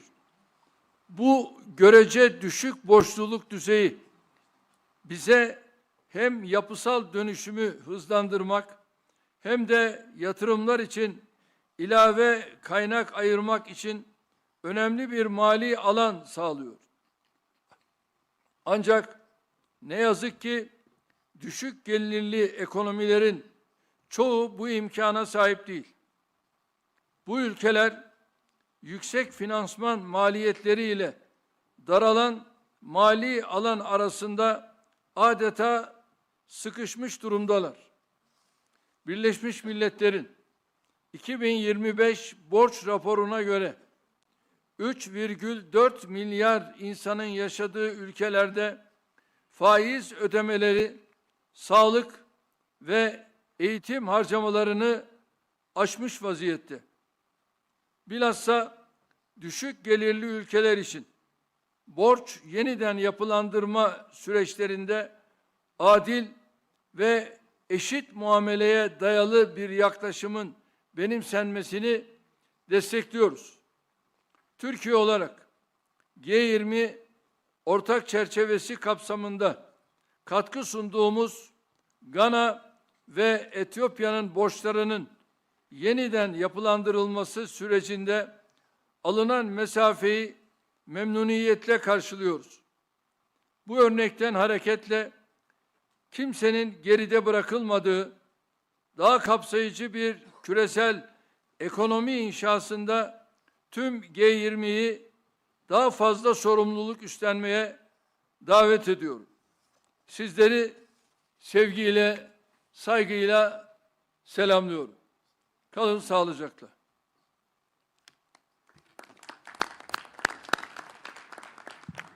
Thank you, President Erdogan. I wish to apologize that there was a system failure, particularly with Channel 11. We are now going to get a direct translation from the interpreter. Seemingly, there was a failure in synchronizing the speech with the translation. So we will allow the interpreter to interpret what President Erdogan was saying. Please go ahead. Distinguished heads of state and government, distinguished delegates, I would like to extend my warmest greetings to all of you. And I would like to extend my gratitude to President Ramaphosa for his kind hospitality, and we hope that the outcomes of this summit will bring positive results. I also would like to wish success to the United States of America, which will assume the G20 presidency next year. With issues such as rising protectionism, elevated debt levels, a rapidly aging population, and intensifying competition, in addition to geopolitical tensions, all of these issues are creating a major weight on global growth outlook. And therefore, in this vein, the G20 must further deepen cooperation with an approach that supports sustainable development and contributes to enhancing inclusivity. Despite our commitment to leave no one behind, which forms the core of the 2030 Sustainable Development Goals, today, 1 out of 10 people worldwide faces extreme poverty. Official development assistance in global level, which declined by 9% in 2024, is expected to fall by as much as 17% in 2025. Unfortunately, this situation points to substantial losses for the African continent. As Turkey, we continue to fulfill our responsibilities despite all these negative circumstances. We increased our official development assistance from $6.8 billion in 2023 to $7.4 billion in the year 2024. However, it is impossible to achieve development targets solely over ODAs. We attach particular importance to developing financing models for sustainable development through mobilizing domestic resources, especially in the least developed countries. And let us be clear, current challenges affect all economies across the globe. Trade used to be the strongest engine of global growth prior to the global financial crisis. However, the situation has fundamentally changed in the post-crisis period. Between 1987 and 2007, world trade expanded at an average annual rate of 7%. However, during 2008 and 2024, this slowed to around 3%, significantly weakening its contribution to global growth. Today, reviving global trade requires deeper international cooperation, new policy tools, and sustainable supply chains. strengthening international trade rules in a manner that supports development, and in particular to reaffirm our commitment to the World Trade Organization's principle of special and differential treatment, is very crucial. Excellencies, the total debt to GDP ratio now stands at 324%. In Turkey, however, this ratio is at 89%. This relatively low level of debt provides us a valuable fiscal space to accelerate structural transformation and also allocate additional resources for investment. Unfortunately, most low-income countries do not have this advantage. These countries find themselves squeezed between elevated financing costs and severely constrained fiscal space. According to the United Nations 2025, a World of Debt report, in the countries home to 3.4 billion people, interest payments now exceed total spending on health and education. We support applying fair and equal treatment in debt restructuring processes, particularly for low-income countries. As Turkey, we welcome the progress made in the debt restructuring of Ghana and Ethiopia, to which we have contributed under the G20 Common Framework. Drawing on this experience, we call on all G20 members to assume greater responsibility in constructing a more inclusive global economy where no one is left behind. Thank you. Thank you. Thank you, President Erdogan. We apologize for the failure of the system there. I now have the opportunity to call upon His Excellency Sir Keir Starmer, the Prime Minister of the United Kingdom of Great Britain and Northern Ireland. Well, President Ramaphosa, let me start by thanking you for hosting us here, the first G20 on African soil, which is a proud moment for South Africa, but one that, in my view, is long overdue. So let's make this summit count. It's striking, listening to the contributions, that across our different corners of the globe, we're all concerned to achieve the same thing for our citizens: good jobs, lower bills, higher growth, better living standards. And that is what my government is focused on. And we want to work with our partners around the table to make that happen. But there's no doubt the road ahead is tough. This is a moment of mounting competition and crises around the world. And that, I think, has been mentioned by pretty well every contribution so far. Fragility in the Middle East, rising threats of authoritarianism and fragmentation, as well as Russia's ongoing unjustified war in Ukraine. The shockwaves of that invasion are still reverberating through global markets today. It has hit growth, driven up food and energy prices, and deepened persistent imbalances and instability across the world. With all that in mind, and echoing what others have said, the role of the G20 is critical at this moment. Growth must be a mission for us all to embrace, as the means to improve lives, to fund public services, and to keep our people secure. The G20 has worked together before to fix fundamental problems in the global economy. We need to find ways to play a constructive role again today in the face of the world challenges. And I'd like to see us come together around a 5-point plan for growth that leaves no one behind. First, we do need to tackle global imbalances, like excessive surpluses and deficits, which can disrupt trade flows, sever supply chains, and choke off growth. For deficit countries, that means acting to stop unsustainable borrowing and prioritize the investment and structural reforms that drive up growth. For surplus countries, it means taking action to reduce subsidies and other trade distortions, as well as measures to boost domestic consumption. Second, we should promote open and balanced trade, taking steps to liberalize trade where we can, with new agreements that lower tariffs and barriers and return to the stability and certainty that business needs. This is a real priority for my government, and I'm proud of the agreements we've reached and the progress that we've made with partners like India and the EU, benefiting our economies and creating new opportunities for our people. Third, in an era of instability, we need to make our economies more resilient. In the UK, this means an unshakable commitment to fiscal discipline. And it means investing in growth in critical areas like clean energy production. We want to work with partners around the world on this to protect us all from future energy shocks. And we want to act together to secure vital supply chains, including for critical minerals. Fourth, we need to reform the international rules-based system so that it is fit for the modern world.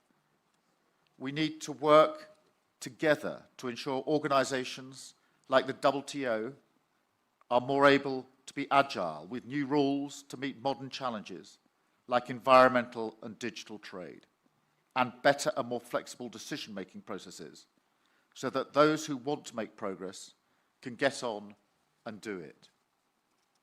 Finally, we do need to work together to tackle the unique challenges facing emerging economies, especially in Africa, whether it's the growing debt burden or the financing gap for the Sustainable Development Goals. This G20 is the moment to respond to these structural challenges and to deliver more stable and resilient finance. We're working on that through the London Coalition on Sustainable Debt. We need to go further under the G20 Common Framework to make debt restructuring better, faster, and easier. And we need to crowd in more private capital. We're working with the industry to break down regulatory barriers in the United Kingdom, and we want to see multilateral development banks take more risk and partner more with the private sector in new, innovative ways to mobilize finance. AJ and I have been discussing this in some detail, and I think we agree there's huge potential for this to go further. For the good of all our people, it is time to make it happen.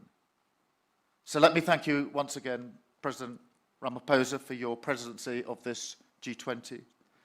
I wish the US the best of luck next year in 2026, and I look forward to taking forward the agenda during our presidency in 2027. Thank you.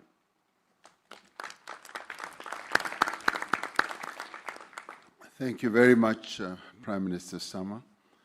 I now have the opportunity to call upon the Vice President of the Republic of Indonesia, His Excellency, Mr. Gibran Rakabuming Raka, to take the floor.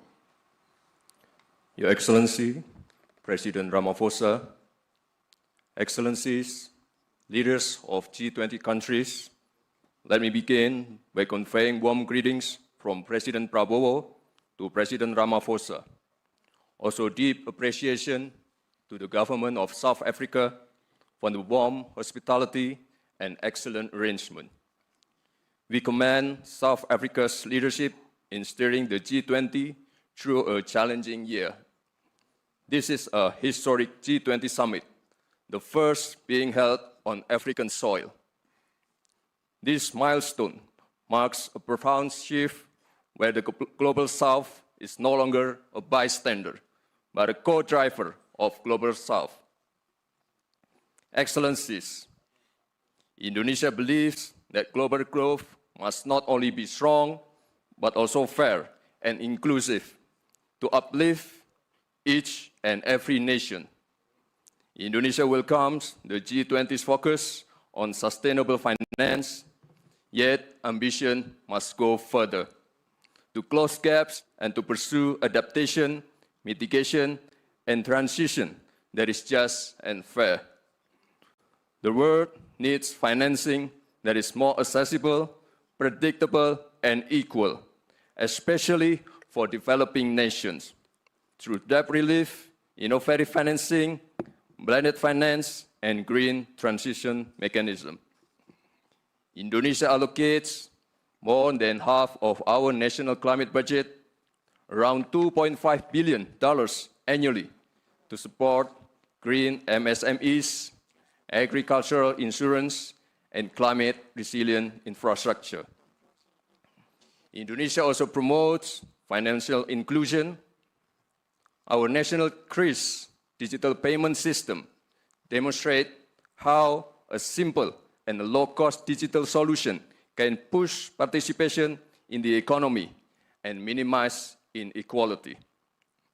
Emerging technologies such as crypto asset, digital tokens, including Bitcoin, may create both opportunities and risks.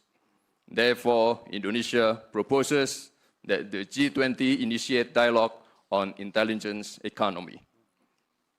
Indonesia believes that every country is entitled to chart its own development path because there is no single model that fits all. There is no such thing called the best method. Cooperation must empower, not dictate. Cooperation must uplift, not create dependency. Thank you.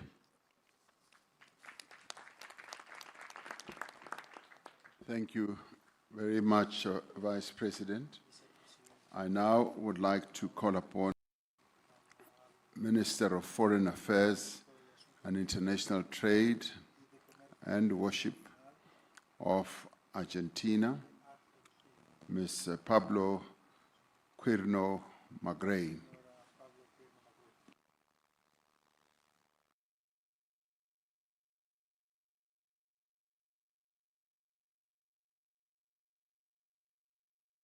Oh, Mr. Thank you.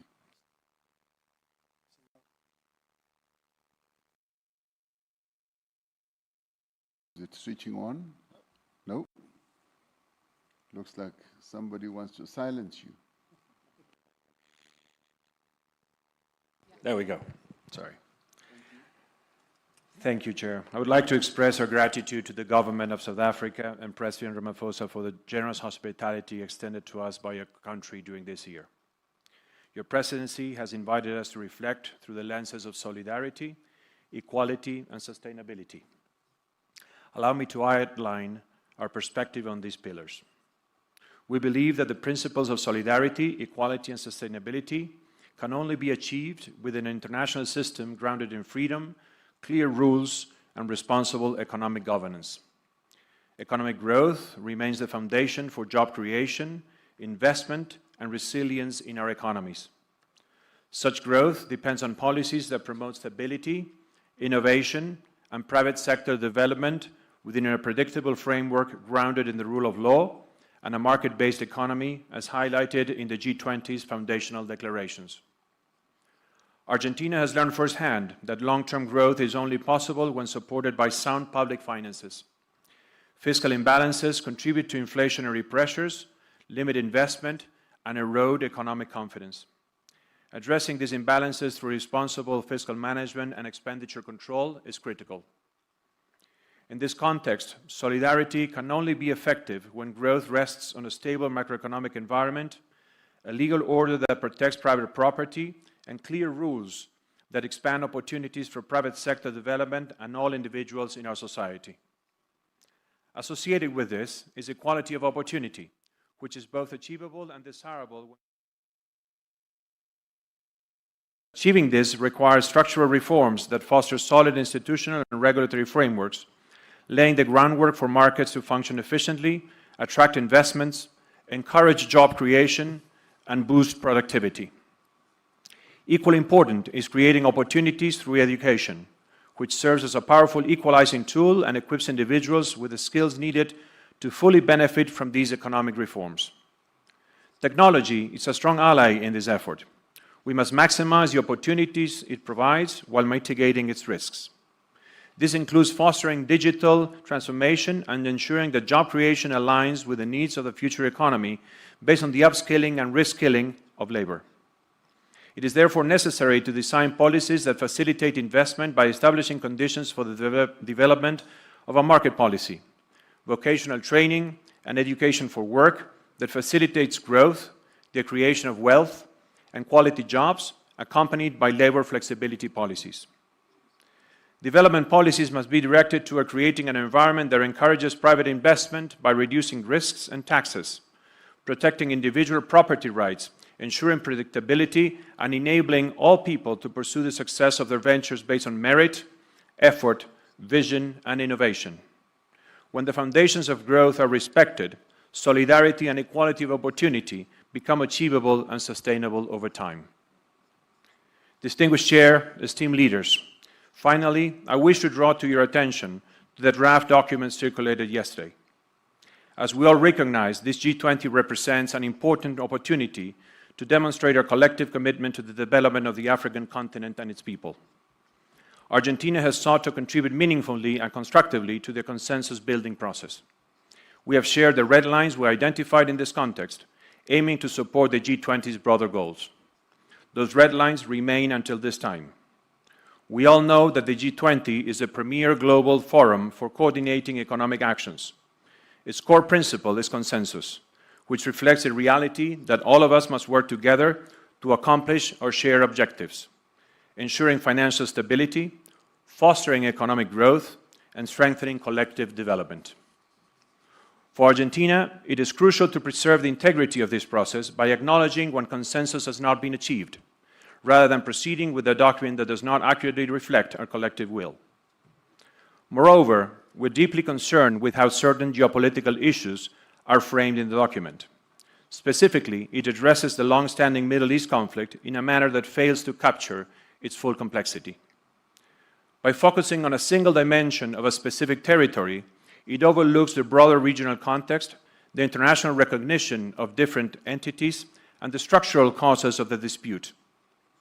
In this regard, I wish to recall the recent adoption of UN Security Council Resolution 2803 on November 17th, which emphasizes the international community's support for a just and lasting peace in the Middle East, while calling for a comprehensive, fair process to address all aspects of the conflict. In closing, Argentina, although cannot endorse the declaration based on the aforementioned discrepancies, remains fully committed to the spirit of cooperation that has defined the G20 since its inception. We're convinced that only through genuine dialogue, respect for consensus, and adherence to the principles of the United Nations Charter and international law can this forum continue to keep working constructively with all members and partners, with a shared aim on strengthening global stability, promoting sustained growth, and advancing development in a manner that is inclusive, balanced, and respectful of our diversity. Thank you, Chair.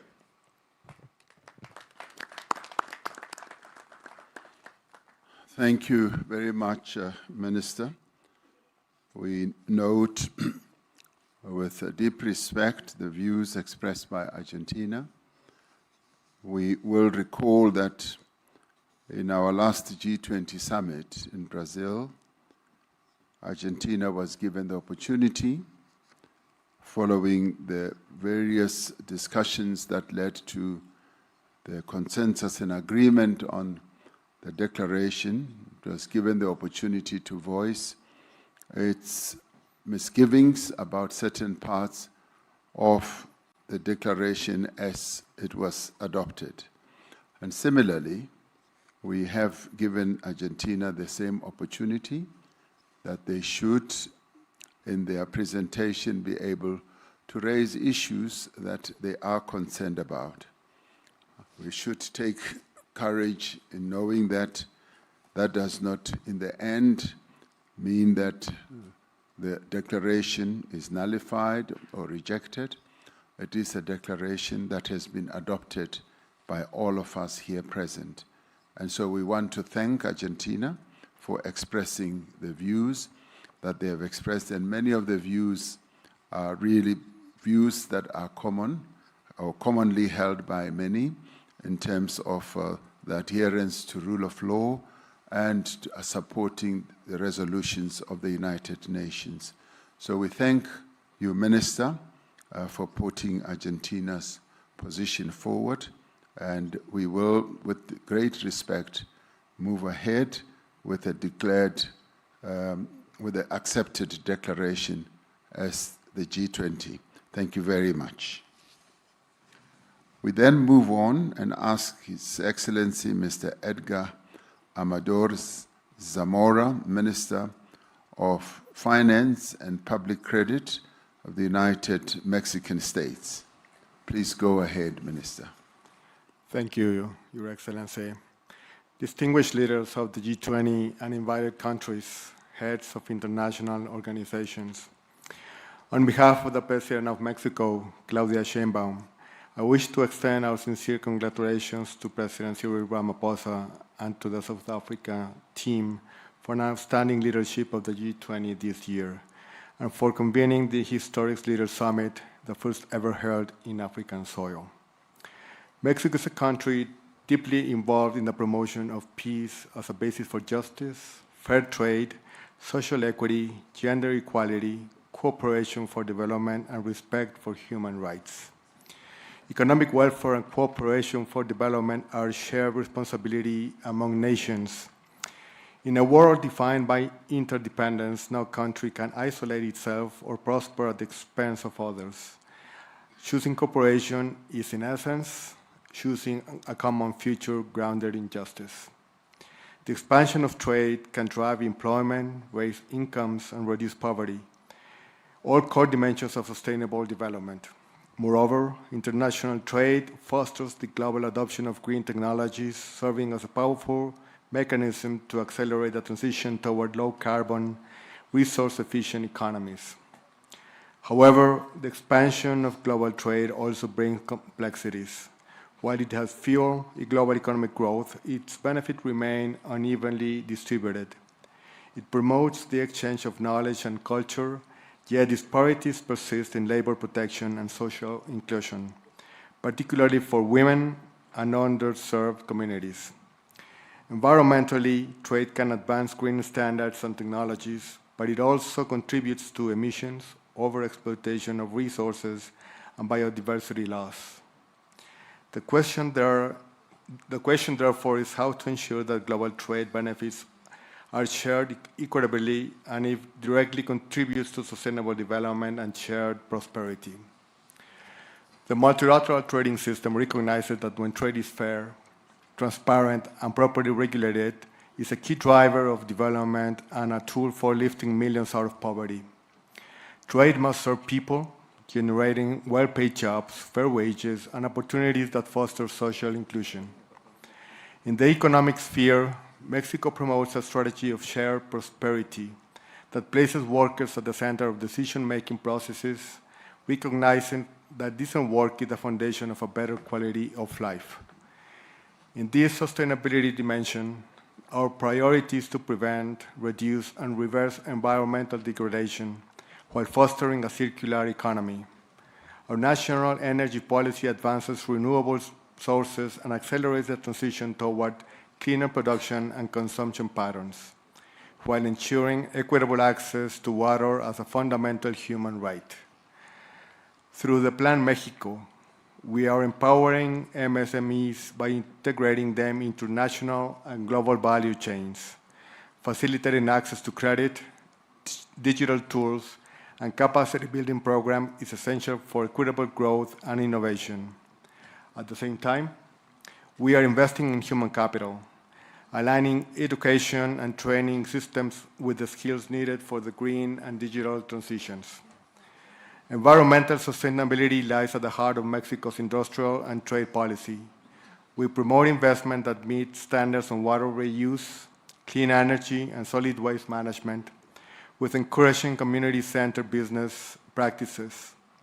Environmental responsibility and resource efficiency are not obstacles to competitiveness. They are its foundation. Moreover, ensuring debt sustainability, particularly in less developed countries and vulnerable economies in Africa and Latin America, will strengthen those nations and create a more resilient and sustainable international financial system, where the benefits of trade and cooperation can reach all populations.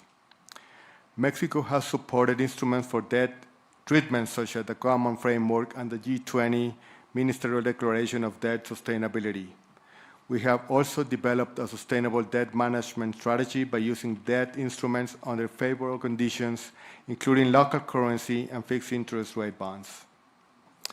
Through sound public budget management, Mexico has increased investment in social protection and education above 6% and 4% in real annual terms, respectively.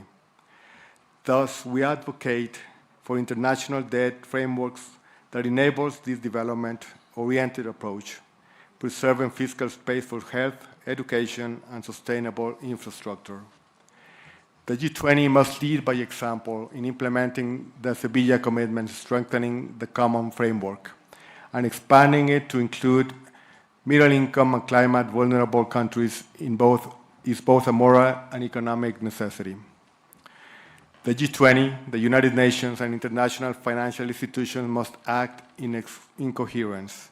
Mexico calls for an advancement of its synergies between the Sevilla Action Platform, the Pact for the Future, and G20 financial track. Finally, Mexico believes that the strength of the G20 lies not only in its economic power, but in its collective moral responsibility. Let us lead with courage and conviction to make trade fair, debt sustainable, and development truly inclusive. Thank you very much for your attention. Thank you. Thank you indeed, Minister. I now have the privilege to call on the Minister of Foreign Affairs of the Kingdom of Saudi Arabia, Prince Faisal bin Farhan Al Saud, to take the floor. بسم الله الرحمن الرحيم. فخامة الرئيس سيريل رامافوزا، الحضور الكرام، يسعدني أن أشارك في قمة هذا العام في مدينة جوهانسبرغ تحت شعار التضامن والمساواة والاستدامة. ويسرني أن أستهل كلمتي بنقل تحيات خادم الحرمين الشريفين وسمو العهد حفظهم الله وتمنياتهما الصادقة بنجاح مساعي رئاسة جنوب أفريقيا التي تستضيف أعمال مجموعة العشرين ولأول مرة في القارة الأفريقية، ومساعي الدول الأعضاء بتعزيز التعاون الاقتصادي وتحقيق التنمية المستدامة على الصعيد العالمي. الحضور الكرام، تؤكد المملكة العربية السعودية دعمها الكامل للجهود الرامية إلى إصلاح منظمة التجارة العالمية وتعزيز نظام تجاري متعدد الأطراف عادل وشفاف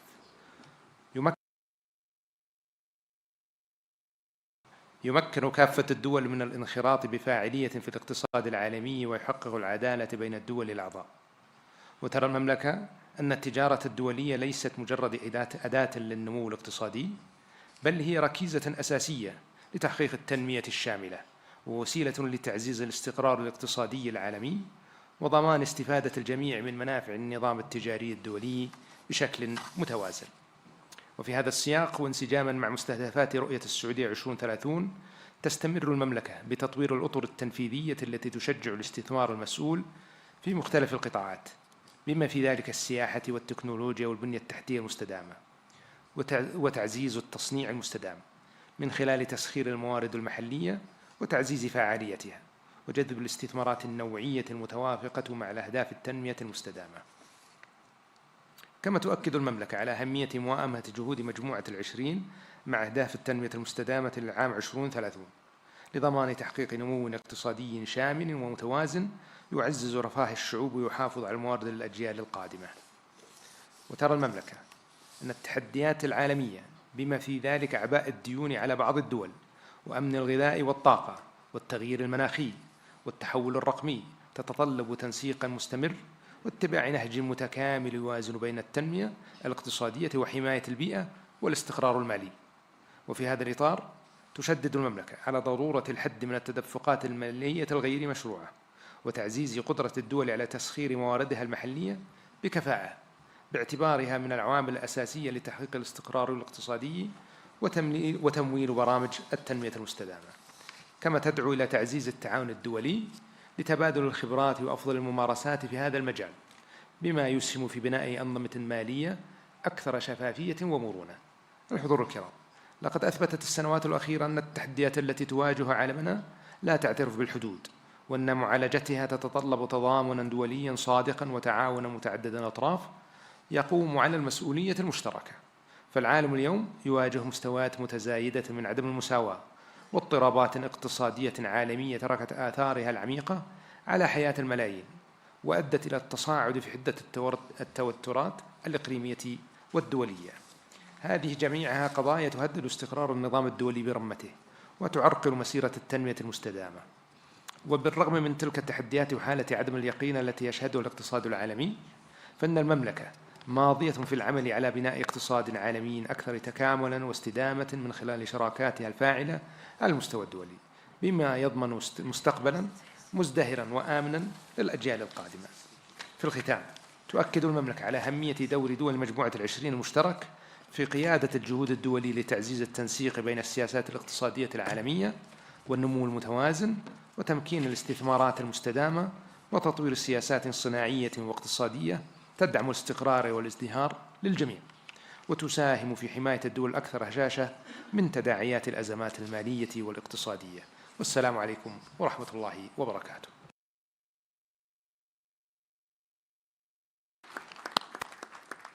Thank you very much, Your Royal Highness.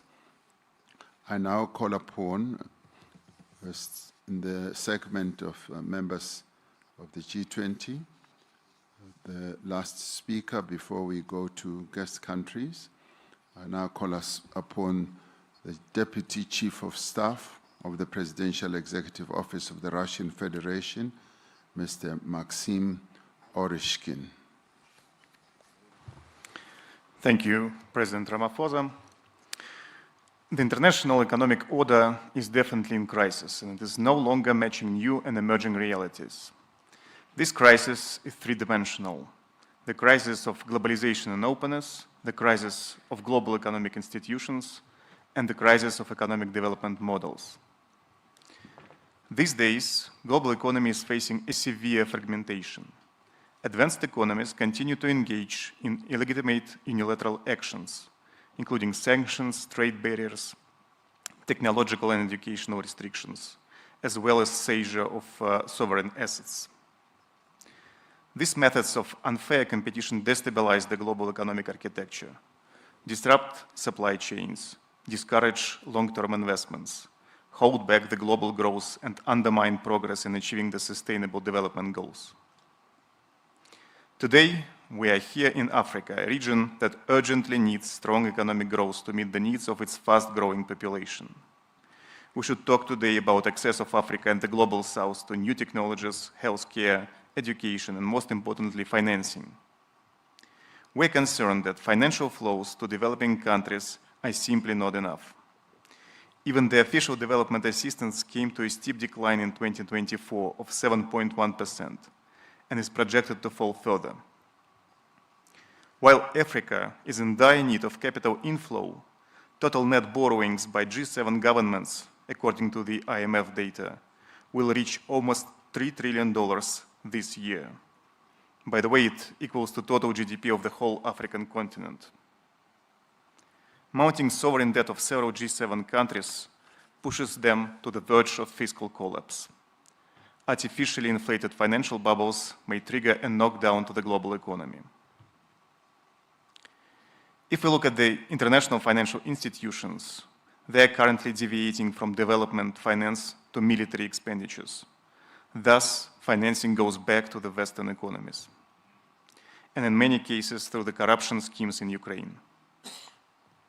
The World Bank, for example, has provided Ukraine with more aid in 3 years than to all African countries combined. Moreover, African economies face biased rejections and complicated procedures of funding from the World Bank and the IMF. Definitely, all these institutions should be reformed to benefit the Global South. Dear colleagues, global economy and its growth structure has already changed. BRICS and countries of the Global South now form the dominant driver of global growth. We have the talent, the resources, the technology, and the capacity to drive growth and improve the lives of our people. Unlike in previous decades, the Global South economies are ready this time to move forward with their own platform for economic growth, based on their own solutions. In technology and education, in trade and connectivity, in finance and investments. The rise of this emerging platform of growth becomes more evident with each passing year. The fact that growth in the 21st century will come mainly from the global south is indisputable. We call the G20 to get back to the fundamentals of sustainable development. It means poverty reduction, social inclusion, and environmental sustainability. This should be based on sound economic development, which includes fighting protectionist and illegitimate unilateral measures, including sanctions, tariffs, technological and educational restrictions. To fulfill this mandate, the G20 should stay a multilateral platform for coordinated action acting in solidarity, equality, and sustainability. Russia is ready to play an important role in this process. Thank you. Thank you. Thank you very much. Thank you, Your Excellency. That concludes for us the segment of the members of the G20 speeches. We now move on to section B, which is guest countries, who will, as we have to conserve time, be limited to 3 minutes each. And I do hope that we are able to keep to that to the extent that we can. I now call upon His Excellency, Dr. Abiy Ahmed Ali, the Prime Minister of the Federal Democratic Republic of Ethiopia. Your Excellency Cyril Ramaphosa, Your Excellencies, Heads of State and Government, distinguished delegates, let me begin by extending my appreciation to President Cyril Ramaphosa for his extraordinary leadership. I also would like to acknowledge Johannesburg, a city of opportunity and progress. Excellencies, it is with humility and hope that I address you on African soil at this historic G20 summit. Humility because Ethiopia's journey is still unfolding. Hope because our story, like that of many nations here, shows that transformation is possible even in difficult circumstances. Ethiopia is a land of ancient civilization, defined by resilience and prospects still being written. Our homeland has sheltered faiths. Our people have built lasting societies. From this legacy comes Maddamar, a philosophy of unity in diversity, of synergetic collaboration that multiplies potential and of progress shared by all. Guided by this spirit, Ethiopia is moving toward inclusive growth. Our cities are becoming hubs of innovation. Industrial parks reshape economies. Farmers use tools their parents could never imagine. Young entrepreneurs and building businesses that were impossible to dream of a generation ago. For too long, countries like ours have been labeled fragile or poor. Yet our story is a quiet revolution of bold actions rewriting what is possible. Because growth is the achievement of people who refuse to be left behind. In Ethiopia, we have learned that inclusivity is not charity, it is efficiency. When every farmer, entrepreneur, and innovator shares in progress, the economy becomes self-sustaining. Our journey has been tested by drought, conflict, and global shocks. Yet from those tests emerges transformative renewal. We are investing in renewable energy that powers both homes and hope, digital infrastructures that connect citizens, and green agriculture turning smallholder farmers into climate champions. Excellencies, we're not here to speak of despair. We're here to speak of possibility and of shared responsibility. In that spirit, let me highlight 3 priorities. First, debt. Ethiopia has engaged actively with the G20 common framework to unlock resources.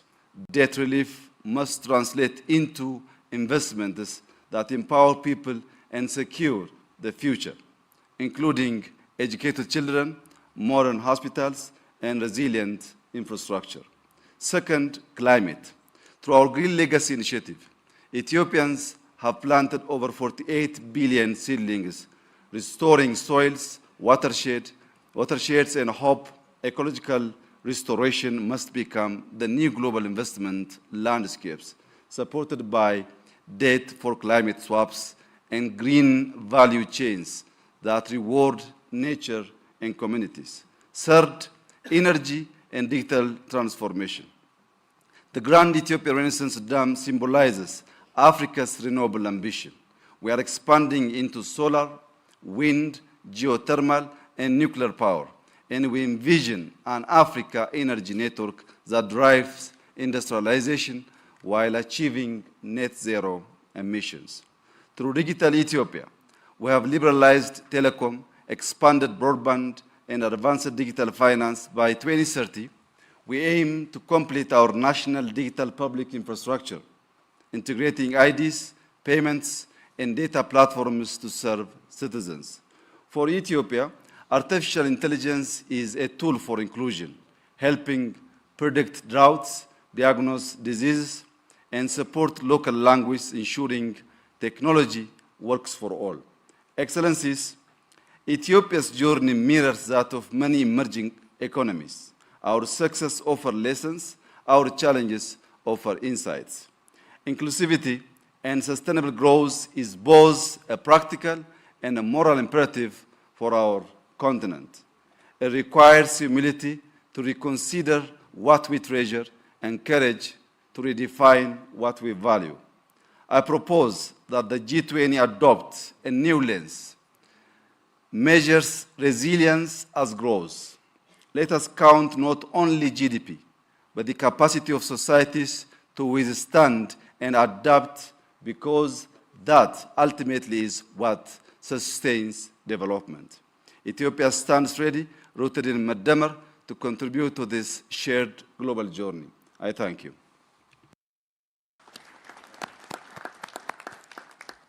Thank you, Prime Minister Ahmed Ali. I now have the privilege to call upon His Excellency Mr. Teodoro Obiang Nguema Basogo, the President of the Republic of Equatorial Guinea and the President of the Economic Community of Central African States, to address us.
Okay, there seems to be a problem there, which they will fix in a little while.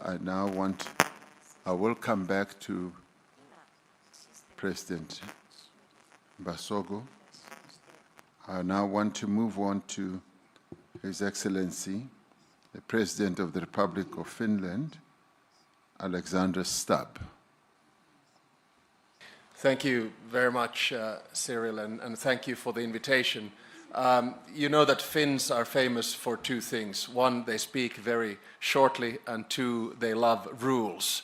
And I hope I will stick to both. It's a great privilege to be here for the first time representing Finland. We've never been at a G20 meeting before, and we really appreciate the invitation. Jonas Störe and I both come from Nordic countries, and we once calculated that the Nordics would be G10, so perhaps I'll speak in that spirit. Cyril, for me, this meeting is very much a symbol of multilateralism. And what you are trying to do here is to bring a group of key countries together that have both demography and economy on their side. And you are doing it at a time when there clearly is a change in the world order, where I believe personally that the nexus of power is moving eastbound and southbound. And now I think all of us pretty much have a choice, and the choice is between multilateralism, which you are representing, and multipolarity. And these two things are very different. For me, multilateralism is about cooperation, it's about rules, it's about norms, and it's about institutions. I like these rules because they are the ones that bring exactly the thing that you have up there on the board: solidarity, equality, and sustainability. My big worry right now is that the world is moving more in a multipolar direction. And multipolarity, though it gives power to nation states as such, is problematic because it's more transactional, it's more about deals, and therefore it's more prone to conflict. There have been many excellent interventions here today about rules on trade, rules on the way in which we engage with each other. My biggest worry right now is that we are not seeing enough multilateralism in three key conflicts that have been raging around the world. One, Russia's war of aggression in Ukraine. Two, the situation in Gaza. And three, the situation in Sudan. So I hope that we lean towards multilateralism. And let me say, coming from a small country, what I believe the West should do in this. I think the West should understand that the multilateral institutions that were created after World War II and that were upheld after the Cold War, the power structure of them is right now unfair. It needs to be changed. We need to distribute power in a world that exists today, not the world that existed in 1945. That is the best way for us to drive multilateralism and get it back on track. Thank you very much. 3 minutes and 12 seconds.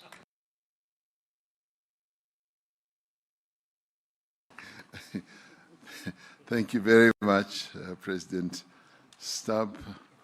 You were just so precise, Alexandra. That's the Nordic spirit, I take it. We now go back to His Excellency President Theodoro Obiang Nguema Mbasogo, President of the Equatorial Guinea. We apologize for your mic having not worked as it should have, but please go ahead. Sus Excelencias, Jefe de Estado y de Gobierno y Jefe de Delegaciones, distinguidos invitados, señoras y señores. Me dirijo a ustedes en nombre de la Comunidad Económica de los Estados de África Central.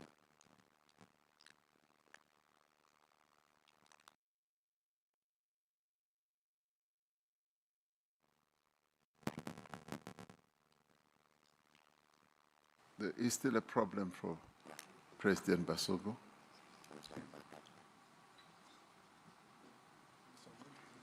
My apologies again, President. The technicians told me that they had fixed it, but it seems like they still need to do a little bit more work. And with that in mind, I will move on, and we will give you double the time.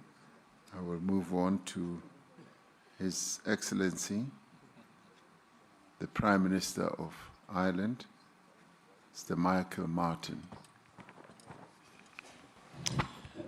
Thank you very much indeed, President Ramaphosa, and congratulations to you and to South Africa on your G20 presidency, the first on African soil, and your drive and commitment to using this important forum to tackle very important issues is deeply appreciated, and Ireland has been very honoured and privileged to have been in the position to work with you across all work streams over the past 12 months. Our world is ever more interconnected and interdependent, and working collaboratively is the best way we can serve our people. Our long-standing commitment to international law, multilateralism, and active engagement in international fora motivates us to advocate for an inclusive international system that leaves no one behind. And in that context, there is an urgent need to end war and conflict. War and conflict damages and undermines economy and economic growth. And in that context, there must be renewed efforts to end the illegal invasion of Ukraine by Russia and the war that has ensued, and also the horrors of Gaza and the appalling situation in Sudan. We must work very hard to end these wars in addition to the many other conflicts. Ireland advocates for economic growth to be inclusive, to be resilient, and to be environmentally sustainable. And our focus has always been on investment in human capital in terms of education and training as the key underpinning of economic growth into the future. Economic growth has to contribute to equality, to poverty reduction, and must align with international commitments on climate change and environmental protection. Ireland welcomes the G20 efforts that support inclusive growth on the African continent and beyond, seeing this as an endorsement of the Agenda 2030 commitment to reach the furthest behind first.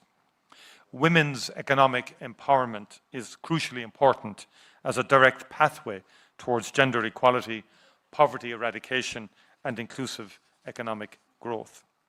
Ireland values policy interventions that support investment in local and regional value chains, which support quality jobs creation, raise living standards, and enhance resilience. Digital inclusion is a key enabler of a growing economy, and we're supportive of work to develop a fair and inclusive digital economy with effective rules for digital trade. Trade and investment need to create opportunities for those considered the furthest behind, particularly women and marginalised groups. And Ireland, along with the European Union, is committed to an open and rules-based multilateral trading system with a modernised WTO at its core. The rules and the standards that the WTO provides are crucial for all of us who depend on global trade and allow all trading nations to benefit. The stability and the predictability provided by the rules-based multilateral trading system is key in supporting sustainable development. It does have to, however, be modernised and must also address the impact of the increasing use of trade-distorting industrial policies. Growing debt servicing costs, as has been said, translates into reduction in many countries' expenditure on the core areas of health and education and social protection, again impacting their ability to reach the furthest behind first. Ireland supports the outcome of the Financing for Development Conference, the Seville Commitment, and we are supportive of the institutions and initiatives that assist countries with debt issues. And these include the G20, which has developed and is overseeing the implementation of the Common Framework for Debt Treatments, the Global Sovereign Debt Roundtable, and the Paris Club. And we continue to call, where appropriate, for reform and improvements of these institutions and initiatives. These priorities have guided our active engagement in the G20 this year, and we support South Africa in this endeavour. Thank you very much indeed, President. Thank you. Thank you, Taoiseach. I now would like to go back to His Excellency, President Ngwema Basoko. He will have been given a roving mic so that he can make his input. The fixed microphone does not seem to be working as well as it should. Go ahead, Your Excellency. Sus Excelencias, Jefe de Estado y de Gobierno y Jefe de Delegaciones, distinguidos invitados, señoras y señores. Me dirijo a ustedes en nombre de la Comunidad Económica de los Estados de África Central, permítanme expresar mi agradecimiento a la República de Sudáfrica por su liderazgo y por el tema elegido para su presidencia del G20, a saber, solidaridad, igualdad y sostenibilidad. Esta cumbre de Johannesburgo tiene lugar en un momento en que la arquitectura de la economía mundial aumenta las desigualdades en lugar de reducirlas entre las naciones. Durante décadas, nuestros pueblos han soportado los costos de un sistema desproporcionalmente a unos pocos y castiga a los más vulnerables. Sin embargo, nuestra región de África Central también ofrece soluciones globales. A modo de ejemplo, la cuenca de Congo constituye la segunda mayor masa forestal tropical del planeta y uno de los últimos grandes sumideros de carbono. El Golfo de Guinea garantiza la seguridad de rutas marítimas vitales. Nuestros suelos y minerales críticos desempeñan un papel clave en la transición energética y nuestra juventud representa un motor de innovación, siempre y cuando logremos liberar todo su potencial.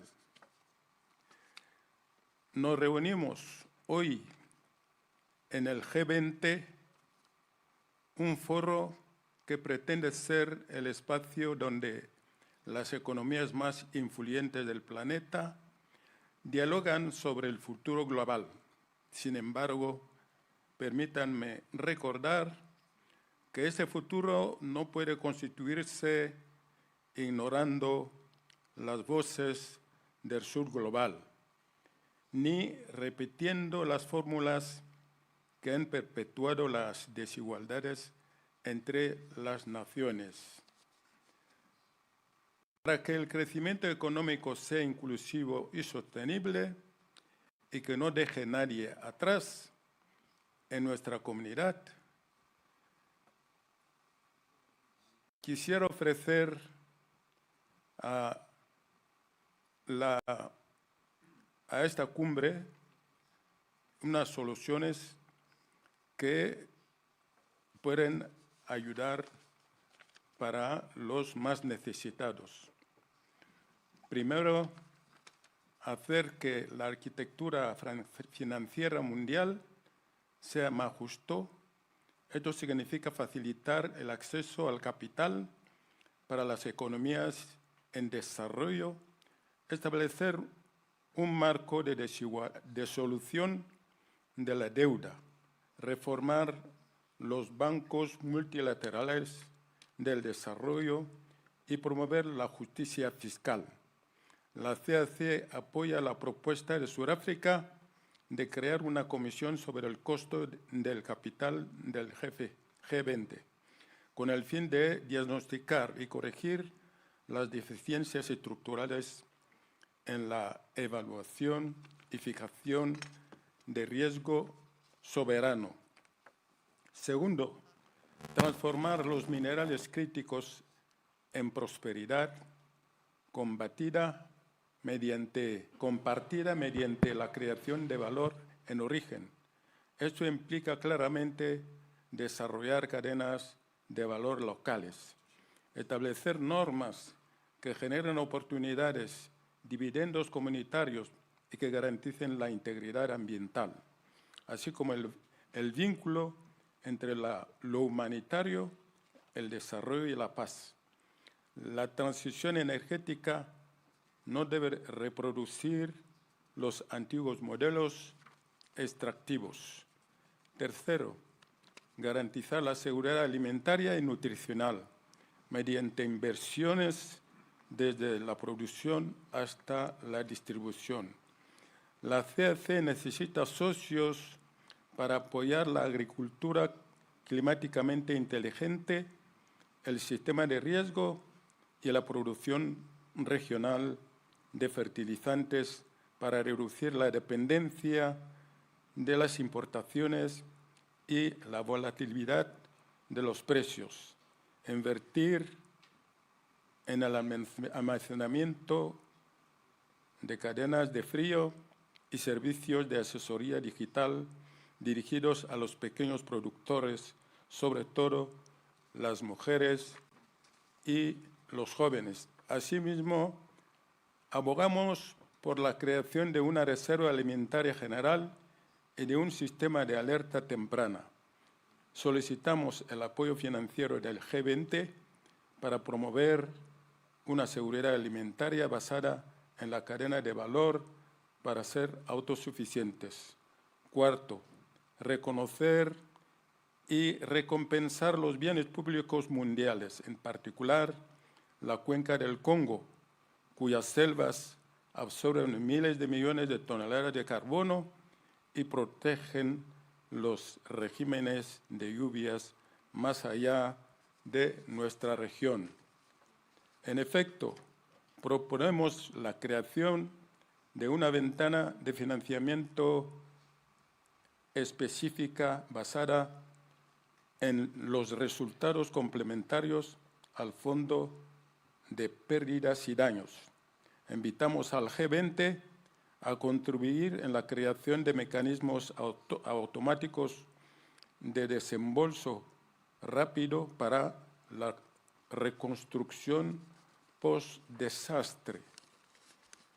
Quinto y último, poner al ser humano en el centro de la transición digital y de la inteligencia artificial. Esto debería impulsarnos a la inversión en infraestructuras digitales, públicas y en la innovación inclusiva. Proponemos, por tanto, establecer un mecanismo de G20 para ampliar el acceso a la conectividad y a lo conjunto de datos abiertos para la inteligencia artificial de interés público, priorizando las lenguas y los contextos del sur global.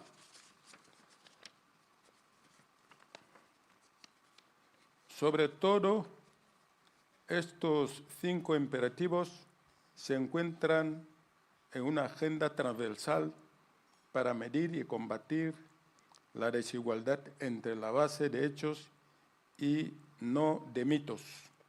La CAC respalda la creación de un panel internacional sobre las desigualdades, a fin de seguir las tendencias, evaluar las causas y medir el impacto de las políticas.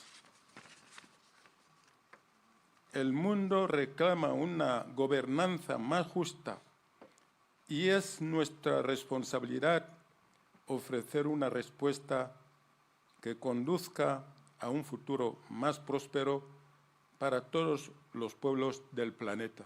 Muchas gracias.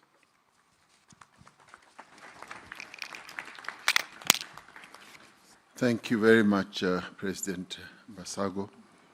I now would like to call upon the Prime Minister of Jamaica and the Chair of the Caribbean Community, CARICOM, Dr. Andrew Michael Holness, to take the floor. President Ramaphosa, thank you for the kind invitation to participate in this important meeting. Please accept our commendations on South Africa's presidency. Excellencies, Jamaica supports the global agenda to make economic growth not only strong and sustainable, but also inclusive and resilient. Jamaica's story is one of social partnership and sacrifice. We transformed our economy after decades of instability through disciplined macro-fiscal reforms anchored in responsible debt management, institutional strengthening, and targeted pro-growth initiatives. We reduced our debt lowered poverty and unemployment, contained inflation, stabilized foreign exchange, and built robust reserves. Now, our focus is on translating the dividends of sacrifice into investments in our people. Getting the policy mix right is both an economic and moral imperative. Yet, one external shock can undo years of progress. Hurricane Melissa, a Category 5 storm, has devastated 7 parishes. Its impact will negatively affect our debt trajectory, and the road ahead will be challenging. This is our reality today. But it is also the recurring story of vulnerability told by small island developing states in CARICOM and indeed across the world. Global partnership will be essential to our recovery. The G20 commitment in 2021 to recycle SDR allocations led to the creation of the IMF Resilience and Sustainability Trust. This facility provides developing countries with relatively low-cost financing and longer maturities. We urge the G20 to preserve and strengthen this mechanism. We also call for innovative, flexible financing solutions, such as thematic bonds for climate adaptation and blended finance structures to support resilient infrastructure designed to meet the unique needs of climate-vulnerable economies. Jamaica further calls on the G20 to advance a rules-based, equitable, global trading framework that enhances predictability, flexibility, and resilience for small economies. This should include expanding access to targeted financing and risk insurance instruments tailored to the needs of SIDS, supporting technological upgrading and productive capacity enhancement, integrating multidimensional vulnerability indices into eligibility and financing terms across IFIs and climate funds, so countries can invest in resilience without compromising fiscal stability. Establishing a loss and damage financing window with clear rules-based triggers for timely and predictable support. Advancing a global skills and trade compact for SIDS to strengthen human capital competitiveness and inclusive growth. Excellencies, through these actions, the G20 can ensure that global trade and financial systems become more than engines of growth. They can become forces for shared prosperity, resilience, and sustainability, leaving no nation behind.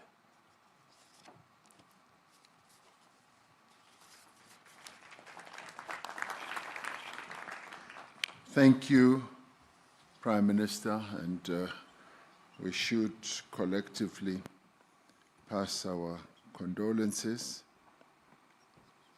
to you and the people of the Caribbean for the devastation that we all witnessed as you faced a huge calamity.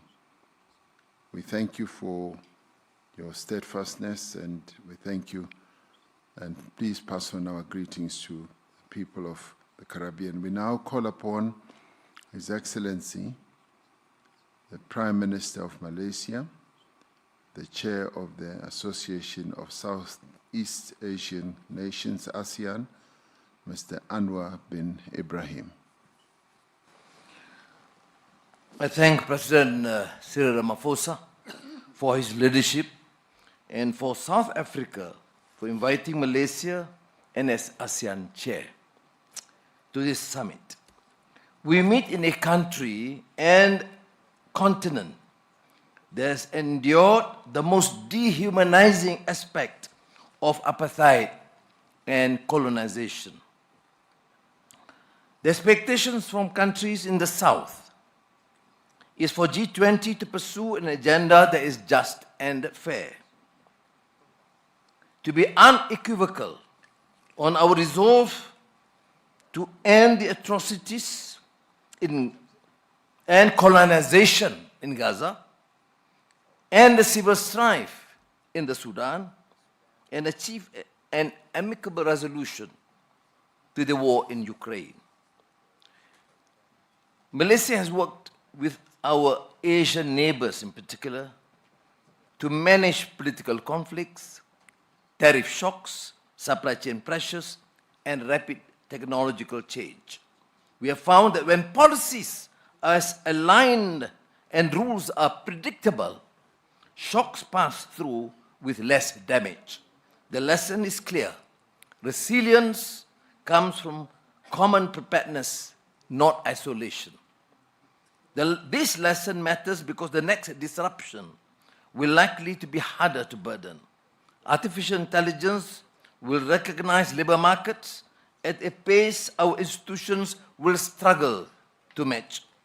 Without early investment in transitions, workers, especially the young and women, will face these shifts alone.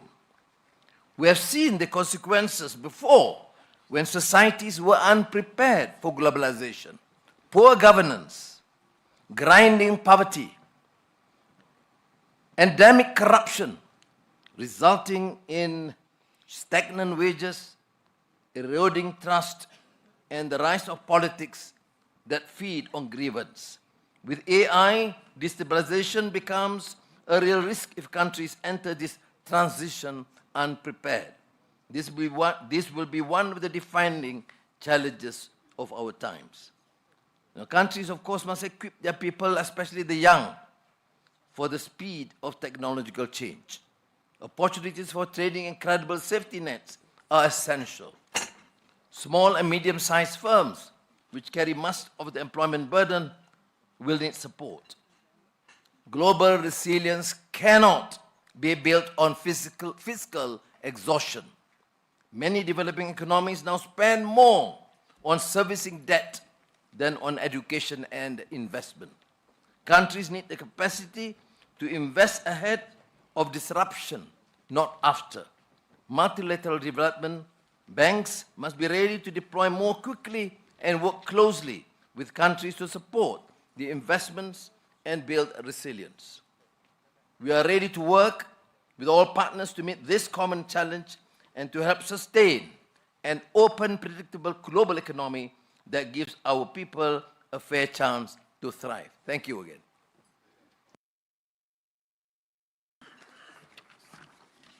Thank you, Prime Minister. It now gives me pleasure to ask His Excellency Dr. Pedro Sanchez Perez Castijon, the President of the Government of Spain, to take the floor. Thank you for giving me the floor, President Ramaphosa, my dear friend, and allow me to congratulate you for the adoption of the declaration. We meet at a moment of deep uncertainty for the global economy, for sustainable development, and for multilateralism. Earlier this week, a Spanish think tank reported that more than 22 million people could die all over the world by 2030 due to cuts in official development assistance.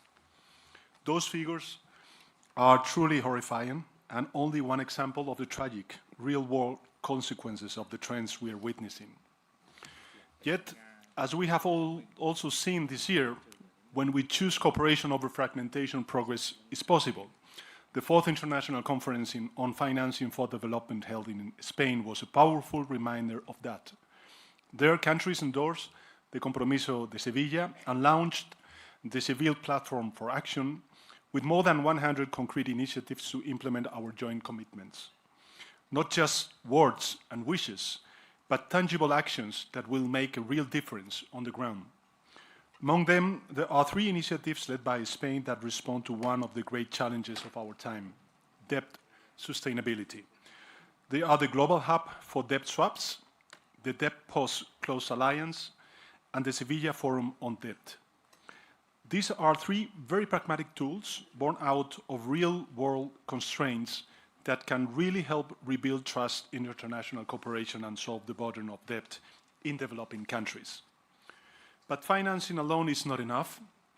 Trade disruptions, fragmentation of supply chains, and rising protectionism are eroding the foundation of global growth, and they need to be urgently tackled.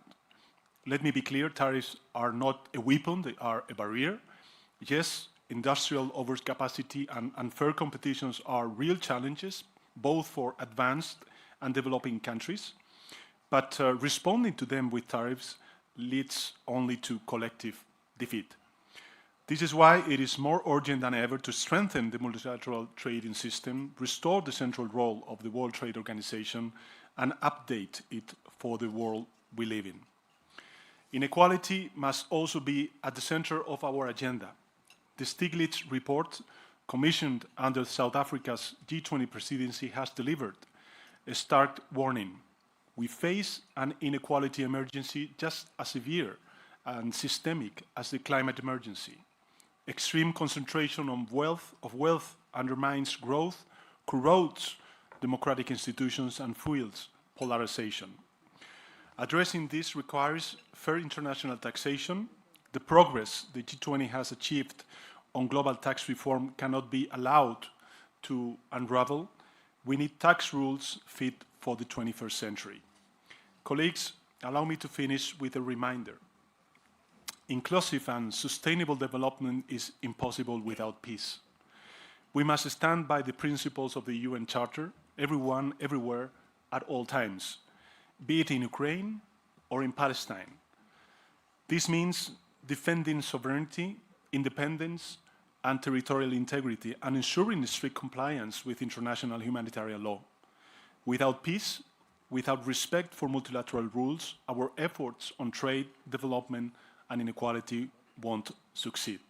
Spain remains committed to working with all of you to ensure that the G20 strengthens cooperation, protects the most vulnerable, and leaves no one behind. And I thank you.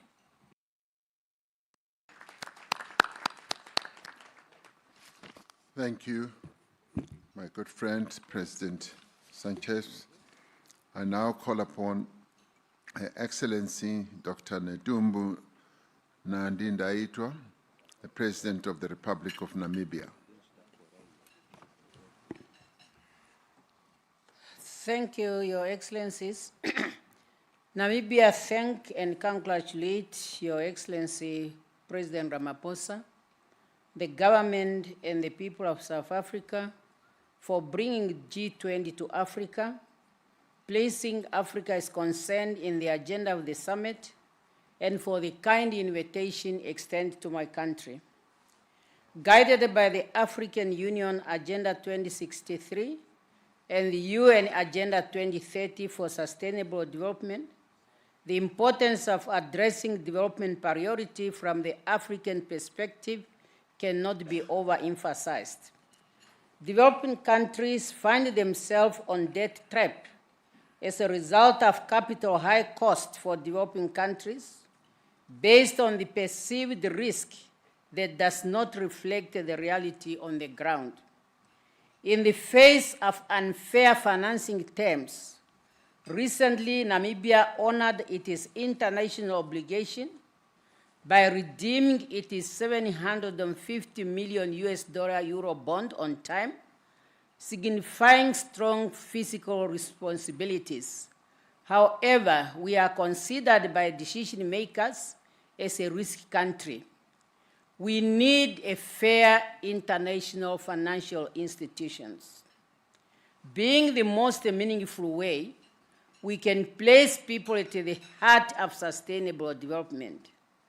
Our focus on advancing the transformation of global governance must be underpinned by the common understanding that only an inclusive and representative international system will have the capacity to respond to the present-day challenges.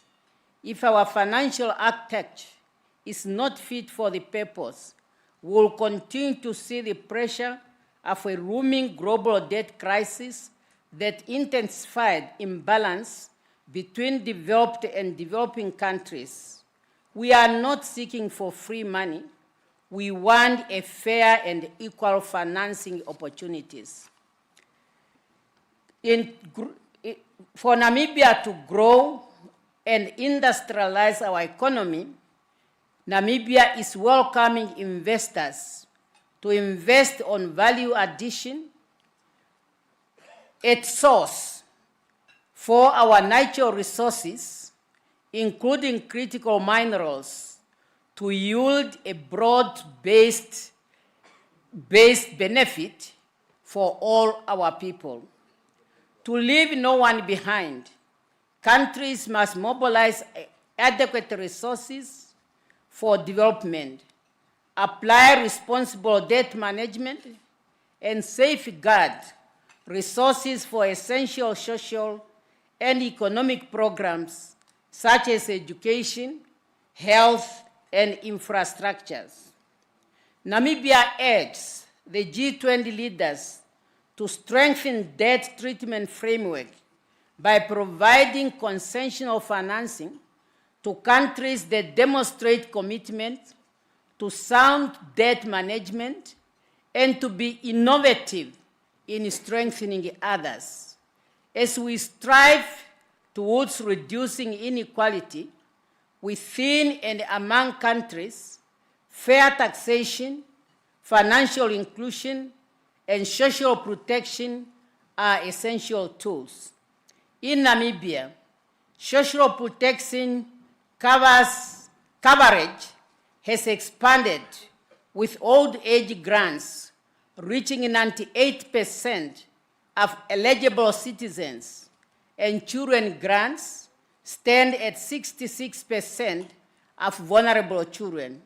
These measures ensure that vulnerable groups that include people living with disability are supported in the path to prosperity. It also allows women and youth to play their role in development.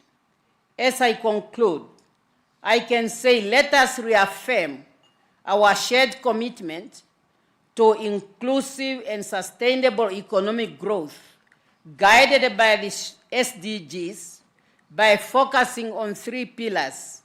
1, strengthen trade-drive economies.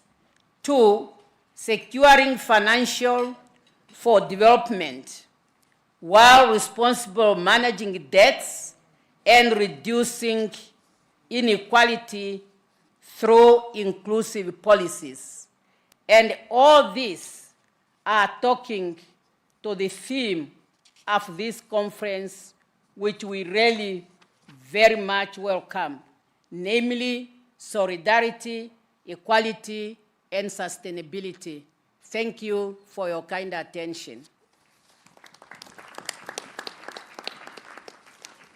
Thank you, President Nandi Ndaitwah, President of the Republic of Namibia. I now call upon His Excellency, Mr. Dick Schoof, the Prime Minister of the Kingdom of the Netherlands, to take the floor. Thank you, Mr. Chair. And as Minister of Finance, I will speak on behalf of the Netherlands. And I think it's important to emphasize this since I still have to fly back home with my Prime Minister.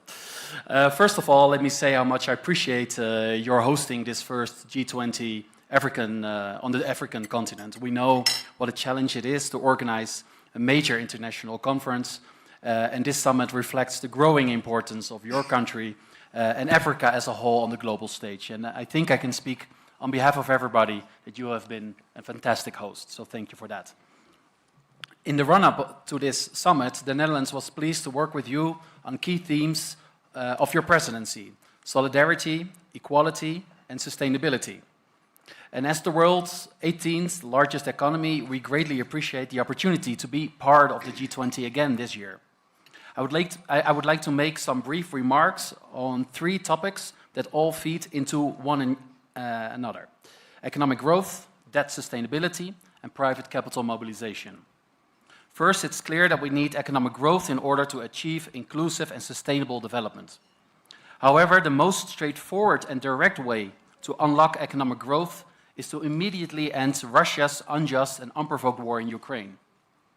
Not only is it causing unbearable human suffering, it also continues to have significant negative global economic spillover effects. And it's the real reason scarce resources have to be invested in Ukraine. Only a just and lasting peace can put an end to all this and can guarantee the security of Ukraine and Europe. Second, on debt sustainability, it's a fact that high debt levels stand in the way of growth. Every dollar spent on interest cannot be spent on investing in a stronger economy. So that's why the Netherlands strongly supports the G20's work on debt sustainability. Specifically, we think it's important to continue working on transparency, because that transparency can help boost investors' confidence in borrowing countries, which in turn will stimulate financing for development. And third, we know there are insufficient public funds to tackle the enormous needs of developing countries. So therefore, we need private capital mobilization as well. So I applaud the finance track for the excellent job it has done this year, mapping out new ways to unlock institutional capital for investment in emerging markets. And this includes innovative approaches in the Netherlands to mobilize pension fund capital. It is important that the G20 continues this path. So my appeal, Mr. Chair, is for more international economic cooperation, more transparency, and more private funding, especially when they benefit the world's most vulnerable people. And we realize it's easier said than done. But if the G20 continues to show leadership in this endeavor, I assure you the Dutch government and the Dutch investors stand ready to work with you. Thank you very much.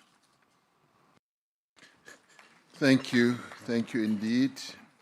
And now I would like to call upon His Excellency, the Prime Minister of the Kingdom of Norway, Mr. Jonas Støre, to take the floor. Thank you very much. I'm his Chief of Staff and will speak on his behalf. Dear President Ramaphosa, it has been a privilege for Norway to be an invited country during South Africa's G20 presidency. And it's also an honor to attend this first G20 summit here in Africa, under the able leadership of you, President Ramaphosa. I commend South Africa for placing a special emphasis on the issue of inequality. And I thank Professor Stiglitz for providing important input to our discussion, including the crucial observation that inequality is not a given. Inequality is the result of policy choices. As such, it can be fought, including with a progressive taxation system, an effective welfare system covering everyone, and not least, measures that ensure equal opportunities for women and men. Norway invests in equality because it's the best antidote to exclusion, to resettlement, to conflict, and democratic backsliding.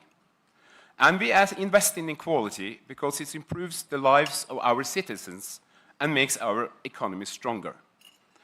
Let me give an example from my country.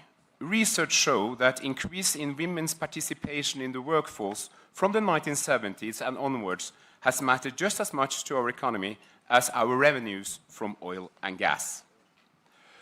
Rising inequality is a global challenge. It is a factor in almost any issue we are dealing with, from war and climate change to poverty and health. Inequality hampers development. Therefore, we fully support the objectives outlined for the International Panel on Inequality. And we support the central message in the report. Reducing inequality requires more international cooperation. And let me point out 3 priorities. Number 1, we must implement the Compromiso de Sevilla. The comprehensive framework was agreed at the 4th Financing for Development Conference. It provides a roadmap to address many of the issues also raised in the report by Professor Stiglitz. Secondly, we have to make progress on the WTO reform. Rule-based trades is crucial for economic growth and development. Multilateralism matters. It's on us to make sure that the next year's WTO ministerial meeting delivers and that Director General Ngozi has the backing she needs. Third, We should continue to strengthen multilateral development banks. Going forward, they will be the main source of development finance. The G20 plays a special role in making sure that they are fit for the task. Excellencies, Norway is a long-standing friend of Africa. We support the development aspirations of the people of this continent as spelled out by Travel Manual in his presentation. I'm therefore pleased to announce that Norway intends to contribute approximately $300 million to the African Development Fund replenishment for the period 2026 to 2028. I also urge others to present generous pledges to this very important fund. These are very critical times, as many of you here has mentioned, especially the situation in Gaza, Sudan, and Ukraine. We support peace in Ukraine, and no one wants peace more than the Ukrainians themselves. We welcome efforts for peace, but for peace to ensure, it must be just and must be rooted in international law, respect the basic tenets of the UN Charter, and provide for the future security of Ukraine and for the rest of Europe. Thank you so much for your attention.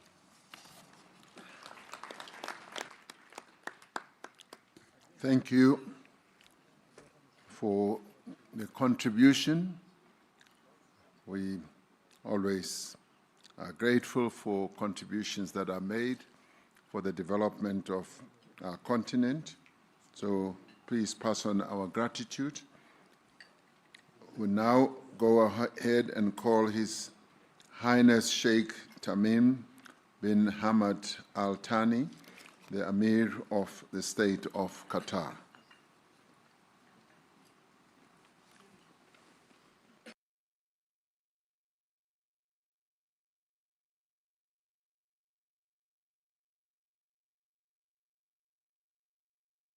Okay, it does seem like the Sheikh should be in a bilateral somewhere. We will come back to him. I now move on to ask His Excellency, Dr. Julius Maada Bio, the President of the Republic of Sierra Leone and the Chairperson of the Economic Community of West African States, ECOWAS, to take the floor. Thank you very much, Mr. Chair.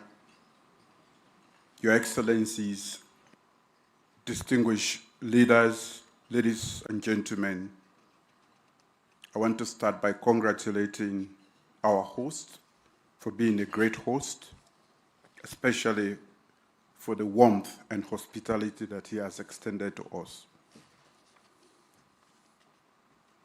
I now bring you warm greetings from the Economic Community of West African States, ECOWAS.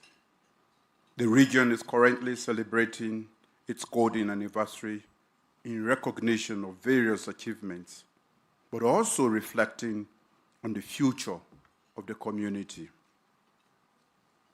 We gather here to make important decisions on trade, finance for development, and the existential debt burden.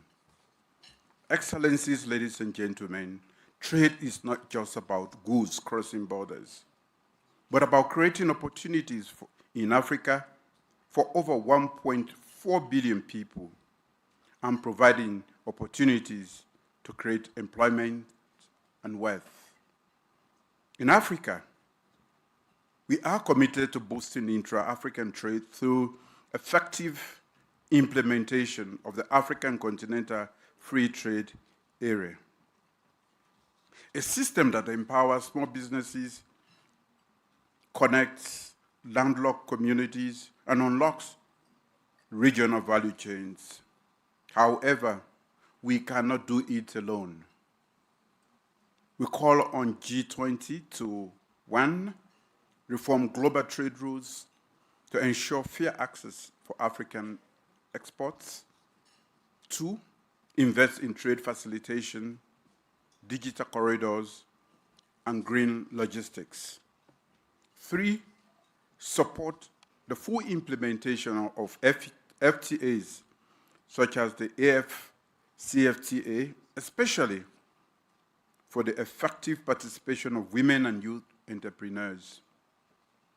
Excellencies, ladies and gentlemen, development finance must move from charity to strategy. Africa does not lack ambition, but affordable capital. The cost of borrowing for many of our countries is up to 8 times higher for advanced countries. We urge G20 to, one, scale up concessional finance and blended instruments for climate resilience, digital infrastructure, and urban transformation. 2, empower national and subnational institutions with direct access to global capital markets. 3, champion innovative tools like diaspora bonds, carbon credit, and SDG-linked instruments that reflect Africa's realities. Scale up climate finance commitments. Africa contributes, as we all know, less than 4% to global emissions, yet bears the highest climate cost. G20 must support the realization of the 100 billion climate finance pledge and accelerate access to loss and damage fund. To advance global peace and security, the G20 must lead the effort to redress the issues of increasing global poverty, economic inequality, and justice, which feeds global security challenges. G20 must work to evolve a more peaceful world in which prosperity and advancement for all is a global goal. Excellencies, ladies and gentlemen, today over 20 African countries face high risk of debt distress, not necessarily due to reckless borrowing, but because we borrow in a structurally unjust system. The cost of borrowing and servicing for many African countries is prohibitively high, thereby diverting funds from crucial sectors such as health, education, and infrastructure, as has been alluded to by many already. The G20's common framework must evolve. We need, 1, timely, transparent, and equitable debt restructuring across all creditor classes, intercreditor burden sharing and binding timelines, access to concessional finance and capital on fairer terms, a new debt climate development compact that links relief to resilience, addressing issues like illicit financial flows, profit shifting, and marginalization in global value chains is crucial for long-term solutions. We offer the following recommendations. We propose the establishment of a task force on trade and finance for structural transformation. 2, we call on multilateral development banks to create dedicated credit lines for regional and urban development.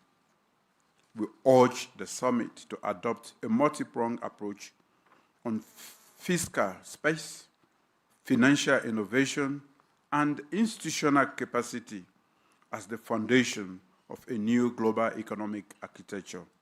And finally, we call for a recommitment to the multilateral trading system that we are used to. Thank you.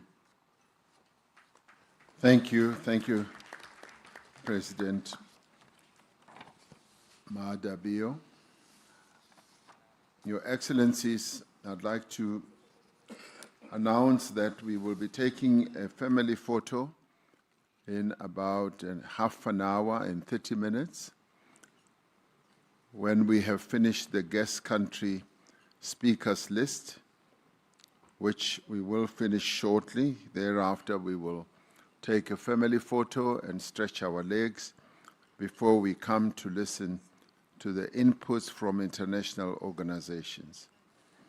I now call upon His Excellency, Prime Minister and Minister of Finance of the Republic of Singapore, Mr. Lawrence Wong, to take the floor. Thank you, President Ramaphosa. Excellencies, I start by thanking President Ramaphosa and the South African government for the excellent arrangements and for inviting Singapore to this historic G20 summit, the first time on African soil. The agenda today is on growth, and growth can only be sustained in a stable global environment. For decades, the rules-based multilateral system anchored by the WTO provided this stability. But the system is now under severe strain. One reason is that the system has been optimized for efficiency in a different era, and it has not caught up with the realities of today's world, realities like digital trade, as well as the fact that interdependencies are increasingly being seen as vulnerabilities and are open to being weaponized or used as leverage in moments of dispute. Understandably, countries are taking actions to protect themselves and to prioritize resilience and security. Yet, if every nation goes its own way, the global system will unravel even more quickly. And when that happens, everyone will be worse off. And the heaviest burden will fall on the developing nations. So we do need to reform and update the global system to ensure it addresses the strategic realities of our time. First, we must recommit to the core foundations which remain relevant today, and that means upholding international law and the norms and practices that guide state behavior. That is critical to continued peace and stability in the world. Second, we must reform the current system, be it the WTO or other global institutions. We cannot be paralyzed by old ways of doing things. We all have to get behind the urgent reforms that are needed in the WTO so that it becomes more effective and outcome-oriented. We should complement the WTO with flexible multilateral approaches, and that's why Singapore supports minilaterals and plurilaterals, which can serve as important pathfinders towards updating global rules. Third, we should build new partnerships, and as several colleagues have talked about just now, we are making progress with partnerships and dialogues between the CPTPP and ASEAN, as well as the CPTPP and the EU. In fact, 2 days ago, ministers came together and had a very productive trade and investment dialogue covering issues like trade and investment facilitation, digital trade, and supply chain resilience. In the same regard, we should look at ways in which we can bring the free trade areas and the free trade blocks in Africa closer with Southeast Asia and ASEAN. Recently, Singapore also joined with other countries like New Zealand, Switzerland, and the UAE to launch a new framework called the Future of Investment and Trade Partnership that brings together small and medium-sized economies to keep up the momentum of trade liberalization. All of these efforts can form the foundations of a more resilient and secure multilateral trading system. To be clear, building a new global economic architecture will require significant effort and considerable political will. Multiple efforts are already underway, as I described just now. The G20 can and should play a key leadership role in coordinating these efforts. And Singapore stands ready to do our part and work with all members towards this objective. Thank you, Chair. Thank you. Thank you, Prime Minister Wong. I now move on and request His Excellency, the Prime Minister of the Socialist Republic of Vietnam, Mr. Phang Minh Chinh, to take the floor. Thưa ngài Ramaphosa, thưa các nhà lãnh đạo và quý vị đại biểu, tôi xin chúc mừng ngài Tổng thống và chính phủ Nam Phi đã đảm nhận vai trò Chủ tịch G20 năm 2015 và đánh giá cao chủ đề đoàn kết, bình đẳng phát triển bền vững. Thế giới đang trải qua những thay đổi sâu sắc mang tính thời đại. Nhiều vấn đề chưa có tiền lệ mang tính toàn dân, toàn diện và toàn cầu. Trong bối cảnh đó, quản trị toàn cầu cần hướng tới mục tiêu trọng tâm là duy trì hòa bình, ổn định và phát triển bao trùm toàn diện. Nguyên tắc quan trọng nhất là tôn trọng, bình đẳng, cùng có lợi dựa trên luật lệ và thông lệ quốc tế. Đoàn kết, hợp tác, đối thoại nhằm tạo ra sức mạnh, đem lại lợi ích, củng cố niềm tin. Cách tiếp cận xuyên suốt là toàn dân, toàn diện, toàn cầu, đặt con người ở vị trí trung tâm. Với phương châm đoàn kết để có sức mạnh, hợp tác để có lợi ích, đối thoại để có lòng tin, tôi xin đề xuất G20 thúc đẩy 3 cái đảm bảo chiến lược sau đây. Một là đảm bảo ổn định để phát triển trong quan hệ quốc tế, chính trị, thế giới và kinh tế vĩ mô toàn cầu. G20 cần đi đầu xây dựng cơ chế tăng cường đoàn kết, hợp tác quốc tế, tôn trọng lẫn nhau, tìm giải pháp phù hợp giải quyết các xung đột, tạo môi trường thuận lợi cho phát triển, phối hợp chính sách để ngăn ngừa rủi ro hệ thống, ứng phó khủng hoảng, hạn chế rào cản thương mại, giảm thiểu phân mảnh, chuỗi cung ứng, thúc đẩy các sáng kiến, chuyển đổi nợ, đảm bảo ổn định vĩ mô toàn cầu. Hai là đảm bảo hệ thống thương mại đa phương dựa trên luật lệ với trung tâm là WTO, hệ thống tài chính toàn cầu cân bằng, minh bạch, cởi mở, quyền tiếp cận bình đẳng về khoa học, công nghệ và tài chính cho phát triển. Tôi đề nghị G20 tăng cường hợp tác, đấu tranh không chính trị hóa khoa học và thương mại, hỗ trợ các nước đang phát triển bằng cách chính sách thương mại công bằng, hài hòa lợi ích, phát triển hệ thống tài chính hiệu quả và nâng cao năng lực chuyển đổi số, đáp ứng tốt hơn yêu cầu phát triển nhanh và bền vững của các quốc gia, thúc đẩy cải tổ toàn diện WTO để hoạt động tích cực, hiệu quả hơn. Ba là đảm bảo quản trị toàn cầu linh hoạt, hiệu quả, tạo nên hệ sinh thái cho phát triển mạnh mẽ trong kỷ nguyên chuyển đổi số, chuyển đổi xanh. Tôi mong G20 cùng các cơ chế đa phương tăng cường đối thoại, xây dựng khuôn khổ quản trị toàn cầu, hài hòa giữa kinh tế, xã hội và môi trường, giữa hiện tại và tương lai, công bằng, cân bằng lợi ích giữa các nền kinh tế với nhau, thúc đẩy hợp tác về trí tuệ nhân tạo, biến đổi khí hậu, phòng chống thiên tai, dịch bệnh. Thưa quý vị, cố Tổng thống Nelson Mandela từng nói, chừng nào nghèo đói, bất công và bất bình đẳng vẫn còn tồn tại trên thế giới, không ai trong chúng ta có thể thực sự nghỉ ngơi. Việt Nam sẵn sàng hợp tác tích cực, bình đẳng, cùng có lợi với các nước G20 và cộng đồng quốc tế vì một thế giới hòa bình, văn minh, thịnh vượng, phát triển bền vững và bao trùm, không để ai bị bỏ lại phía sau, để mọi người dân đều được hưởng từ thành quả của phát triển và hội nhập quốc tế sâu rộng, thực chất và hiệu quả. Xin trân trọng cảm ơn. Thank you very much. Thank you, Prime Minister. I now call upon His Excellency Mr. Sifi Grieb, Prime Minister of the People's Democratic Republic of Algeria, to take the floor. شكرا سيد الرئيس سيريل رامافوزا. اسمحوا لي أولا أن أنقل إليكم تحيات رئيس الجمهورية السيد عبد المجيد تبون الذي شرفني بإلقاء الكلمة التي يوجهها لهذه القمة. هذا نصها.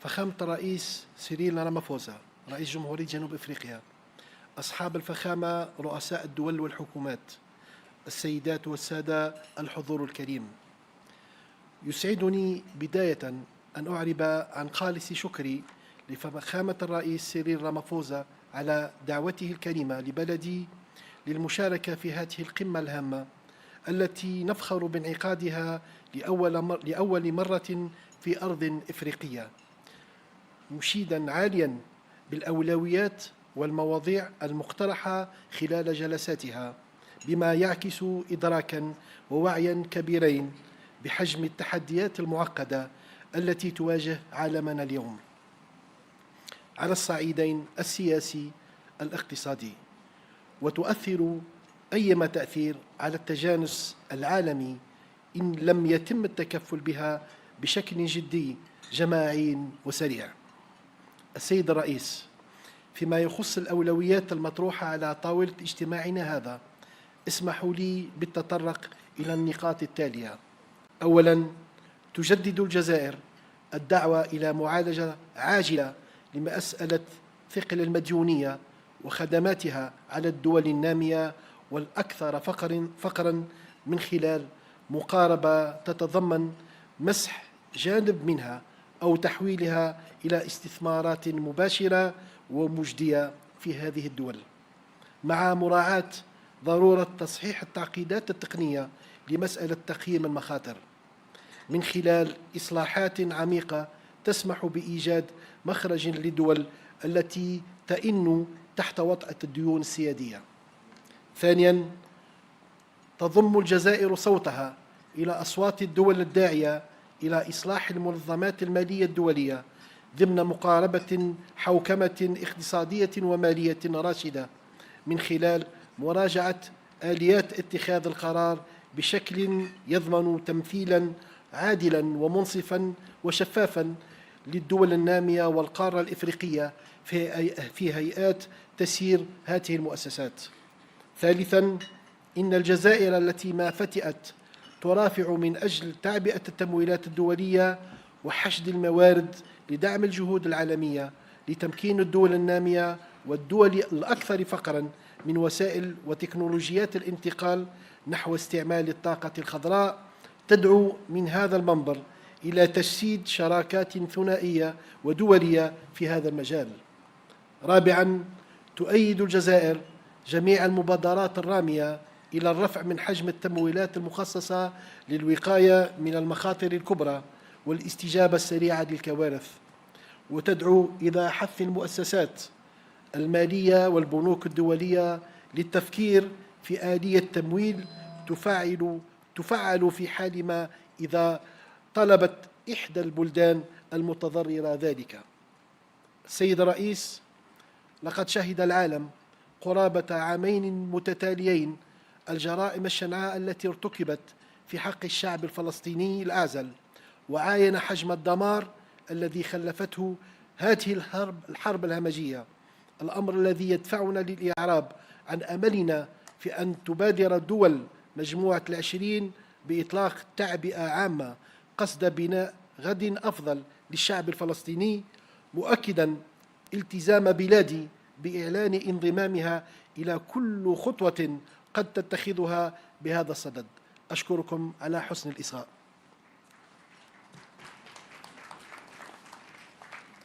Thank you. There was no real instantaneous translation to that input. Could the translation people look into it? But we now move on. Can it be done now? Yes, let it be done. Excellency President Matamela Cyril Ramaphosa, President of the Republic of South Africa, Excellencies, Heads of State and Government, ladies and gentlemen, distinguished guests. I would like to convey to you the greetings of the President of the Republic, Mr. Abdelmajid Tebboune, who entrusted me with delivering his address to this summit as follows. Excellency President Cyril Ramaphosa, President of the Republic of South Africa,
framework of sound economic financial governance.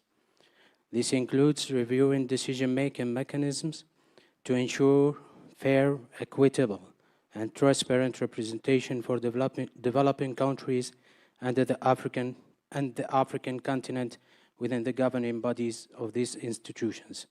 Third, Algeria, which has consistently advocated for mobilizing international funding and resources to support global efforts to empower developing countries and the poorest nations with the means and technologies of green energy transition, calls for the establishment of bilateral and international partnerships in this field. Fourth, Algeria supports all initiatives aimed at increasing funding allocated to major risk prevention and rapid disaster response, and calls for urging international financial institutions and banks to consider a financing mechanism that can be activated should an affected country request it.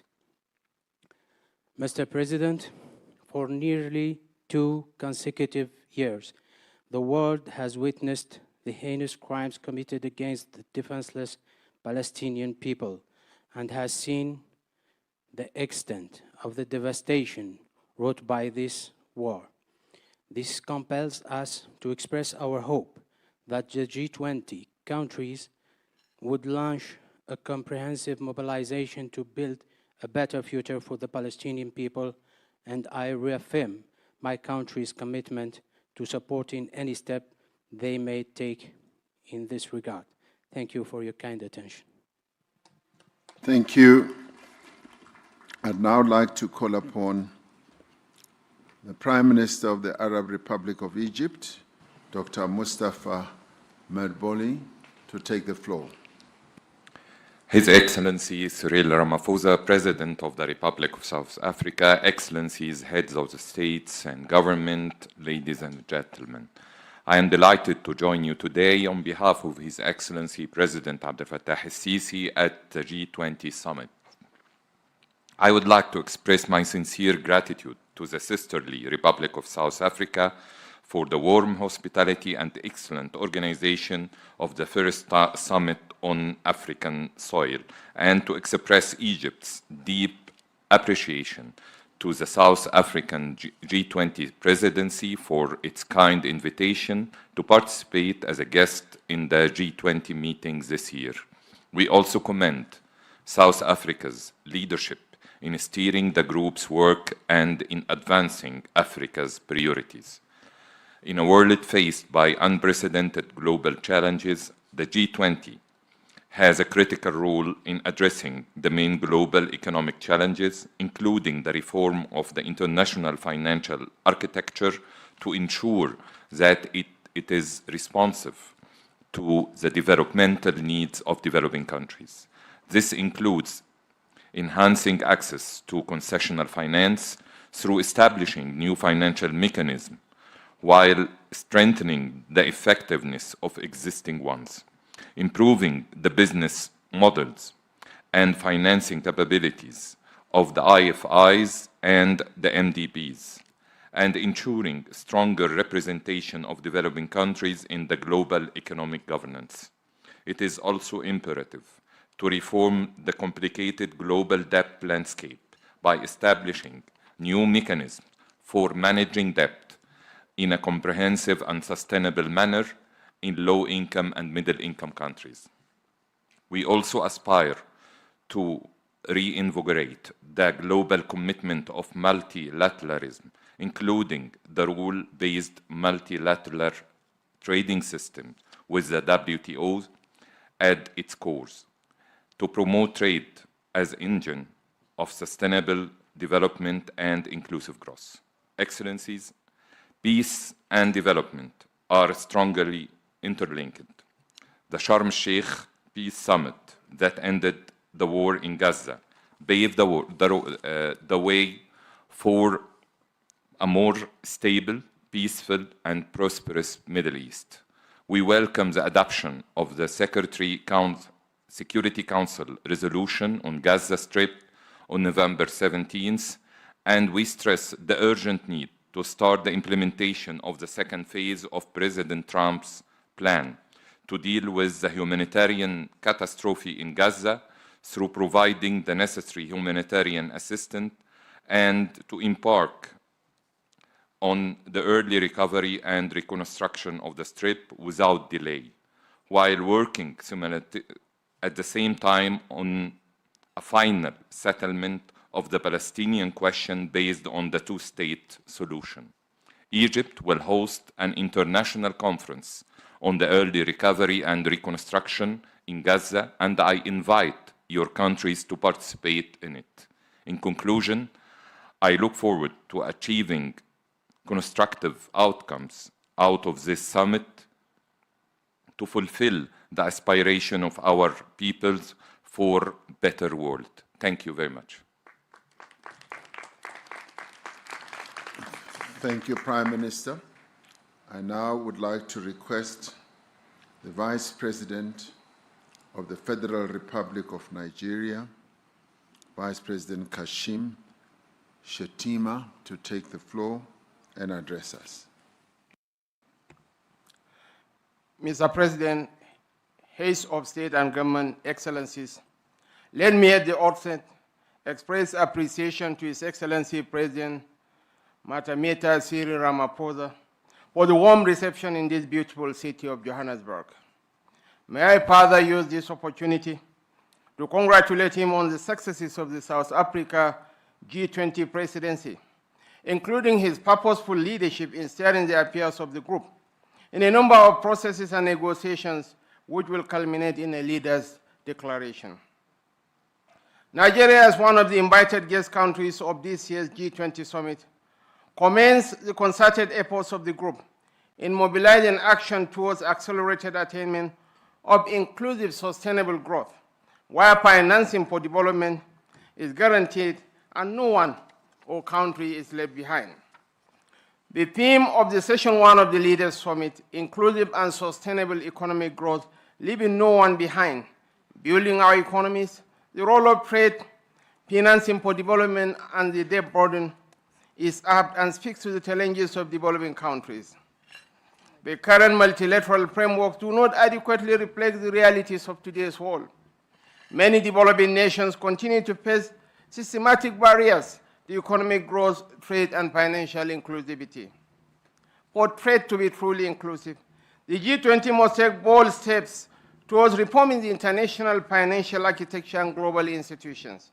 Only a more equitable and effective system can fairly manage global financial flows, address recurring debt crises, and respond to the needs of all nations, especially those in the global south. Africa cannot realize the positive paradigm shift we seek in its development trajectory without a collective resolve of the G20. Together, we must confront the persistent regional challenges before us, most notably the urgent need for sustainable financing to ensure effective implementation of our developmental priorities. Across many regions, rising debt burdens continue to constrain economic progress and transform local challenges into global vulnerabilities. Ensuring debt sustainability while responsibly leveraging critical minerals for inclusive and enduring development must remain central priorities for the G20.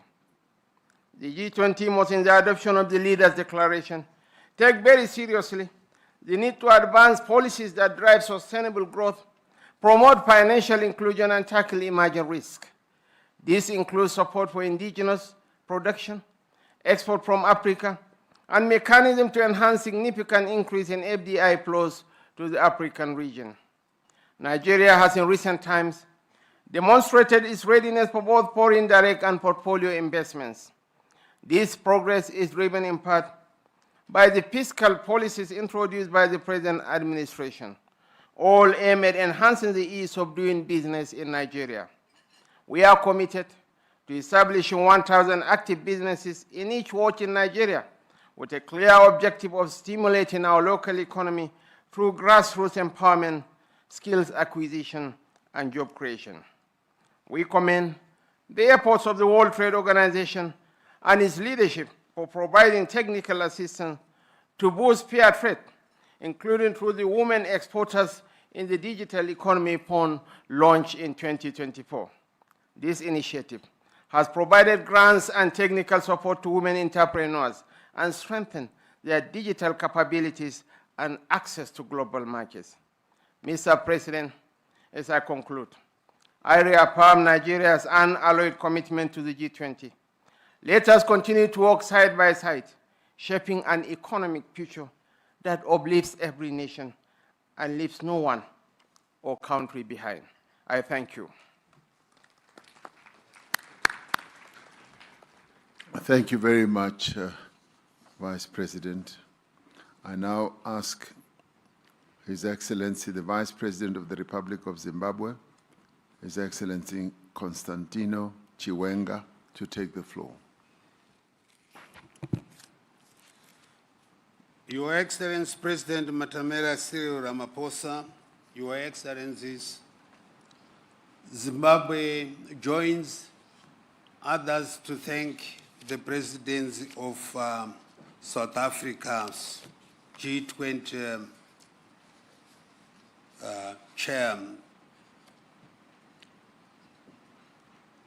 Excellencies, Zimbabwe appreciates the opportunity to engage with the G20 as we collectively chart a trajectory towards inclusive and sustainable economic growth.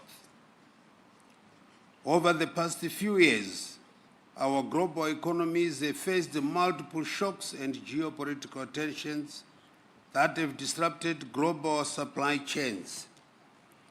Our shared vision should therefore be one of building resilient and innovative economies that deliver prosperity for all.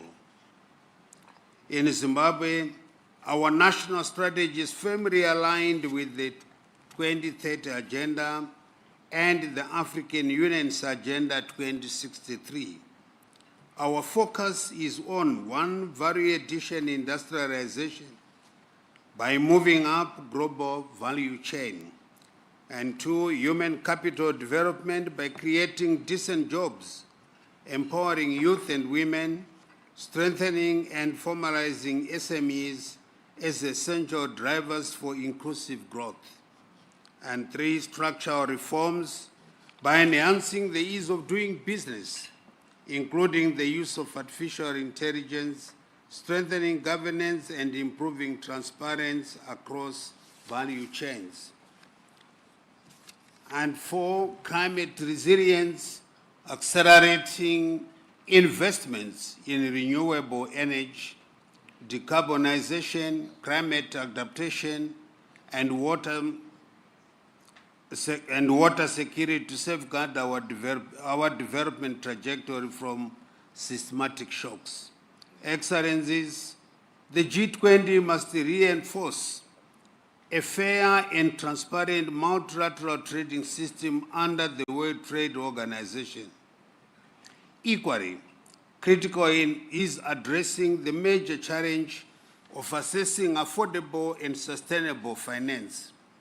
We welcome efforts to reform the international financial system and propose recapitalization of multilateral development banks to expand concessional and climate finance. Two, promotion of innovative financing through active re-promotion of mechanisms such as the green bonds, blended finance, and diaspora investments. And third, curbing illicit flows by strengthening efforts against illicit financial flows, tax evasion, and profit shifting to enhance domestic resource mobilization in developing countries. The growing debt burden continues to constrain development. Many nations are forced to choose between servicing debt and funding essential social services.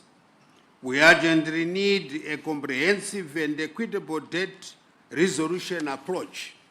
We encourage innovative solutions such as debt for climate, debt for development swaps. These measures are crucial to restoring debt sustainability while supporting long-term growth and resilience.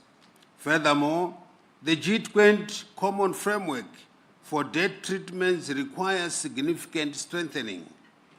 In view of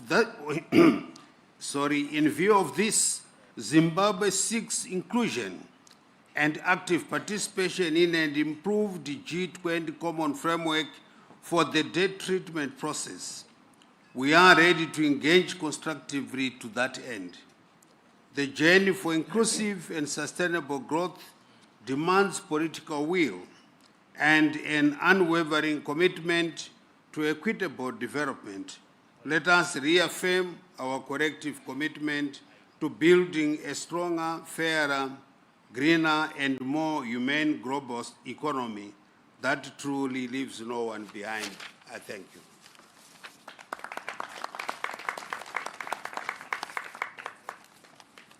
Thank you, Vice President Chiwenga.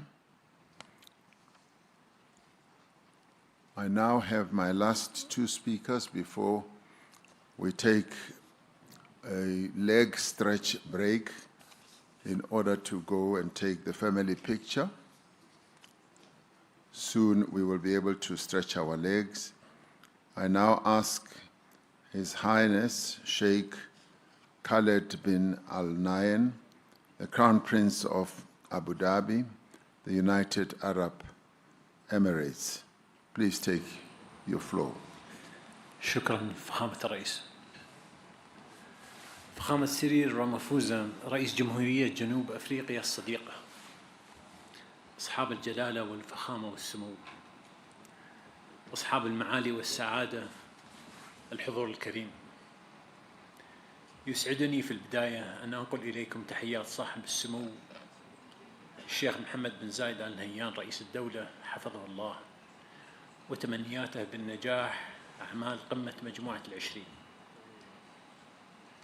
وتقدم بخالص الشكر إلى فخامة الرئيس سيريل رامافوزا على دعوته الكريمة لدولة الإمارات للمشاركة في أعمال مجموعة العشرين لهذا العام، وأعرب كذلك عن تقديرنا للجهود التي تبذلها رئاسة جنوب أفريقيا في استضافة القمة لأول مرة في القارة الأفريقية. السيدات والسادة، يأتي اجتماعنا اليوم ليجسد روح الشراكة العالمية ويدعم ترابط الأسواق والتكامل الاقتصادي بين الدول عبر مختلف الأقاليم. وتعمل دولة الإمارات بشكل مستمر مع شركائها على تعزيز مسار التعاون الاقتصادي العالمي وترسيخ نظام تجاري دولي متوازن وشفاف، بما يتيح مشاركة شاملة وفعالة للدول النامية في صياغة مستقبل النظام التجاري العالمي، مما يعزز الوصول إلى أفضل الحلول التمويلية لتطوير المشاريع التنموية والاستثمارية في مجالات التكنولوجيا المتقدمة والطاقة والصحة والزراعة، مع تركيزنا المستمر على بناء القدرات ونقل المعرفة وتمكين المجتمعات. ويسرني اليوم أن أعلن عن إطلاق مبادرة دولة الإمارات الذكاء الاصطناعي من أجل التنمية، التي تخصص $1 مليار أمريكي لتمويل مشاريع الذكاء الاصطناعي في الدول الأفريقية بهدف دعم التنمية الاقتصادية والاجتماعية من خلال تعزيز منظومة البنية التحتية الرقمية والارتقاء بالخدمات الحكومية لرفع الإنتاجية وتحسين جودة الحياة. الحضور الكريم، نجدد اليوم تأكيد التزام دولة الإمارات العربية المتحدة بالعمل مع جميع شركائها في مجموعة العشرين لترسيخ مسيرة التنمية والازدهار في العالم أجمع. شكرا لكم.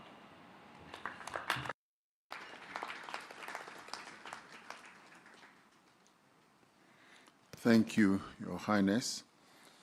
My last speaker in this segment, before we take a break for the family photo, whereafter we will then get international organizations to have their opportunity to speak. I now ask His Excellency Mr. Lee Kinyanjao, the Minister of Investment, Trade and Industry in the Republic of Kenya, who are also chairpersons of the East African Community. Please go ahead. Thank you, Excellency. I talk on behalf of His Excellency Lee Kinyanjui, the Minister of Trade and Industry. I wish to take this opportunity to thank you for the invitation and the warm reception. So His Excellency President Cyril Ramaphosa, President of the Republic of South Africa and Chair of G20, Excellencies, Heads of State and Government, distinguished guests, ladies and gentlemen, we wish to record our profound appreciation to the South African Presidency of the G20 for its diligent stewardship and unwavering commitment to advancing a more equitable global economic order. We acknowledge the indispensable role that the G20 continues to play in addressing the deep-seated structural constraints confronting developing economies. This summit presents an excellent opportunity for us to examine the current state of play in the global economy as we devise the best trajectory towards achieving sustainable, inclusive, and transformative development. In this regard, we wish to express our support for the call to reform the international financial architecture so that it may deliver more substantial, more accessible, and more equitable development financing. As regions, we confirm our readiness to collaborate closely with all the relevant partners to ensure that the East African Community region and the common market for East and Southern Africa and the African continent as a whole are not merely beneficiaries, but full equal participants in the shaping of a more inclusive, sustainable, and representative global economy. Excellencies, ladies and gentlemen, we welcome G20 efforts to advance global disaster risk financing, investment in early warning systems for all, and strengthen capacity building across developing regions. We further support stronger G20 leadership in delivering predictable, adequate, and accessible climate finance for both adaptation and mitigation. This includes honoring existing commitments and developing new fair financing instruments that reflect the needs of vulnerable regions. The East African Community and COMESA remain committed to transforming food systems to become more productive, climate resilient, nutrition sensitive, and inclusive, especially for smallholder farmers, women, and youth. Chair, we stand ready to work with all partners, including G20, to deepen cooperation in agricultural research, seed systems, trade facilitation, storage logistics, while advancing value addition and intra-regional trade to reduce vulnerability to external shocks. I thank you. Well, thank you very much. We will now get the announcements of how the family photo will be taken in the various segments. And thereafter, we will be able to come back, and I'd like to give us 20 minutes to have the photo taken, and thereafter come back so that we can resume the whole process of getting our international organizations to take the platform. So we will get the announcements now. Your Excellency,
Thank you. Let us proceed.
Should I be as religious? Do I need a microphone? Should,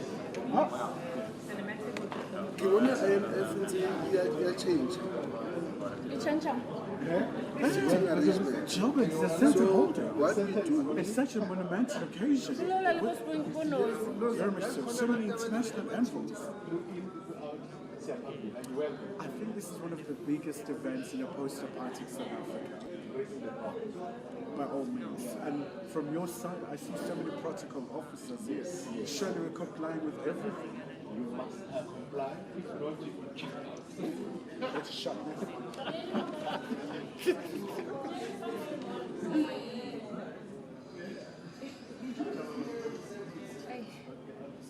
Be on that reserved. Spongile, it was where reserved is. Yeah.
Yes, please.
Good afternoon, everyone. May I request that we take our seats, please?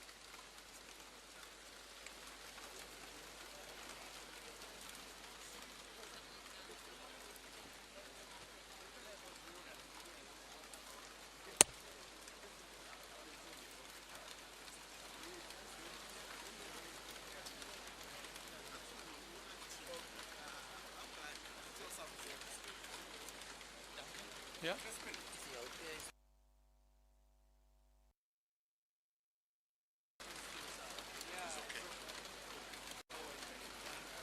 Good afternoon, everyone.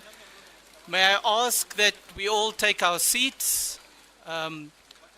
Hopefully you can all hear me, despite the rain that we are experiencing at the moment. Good afternoon, Excellencies, delegates, and distinguished guests.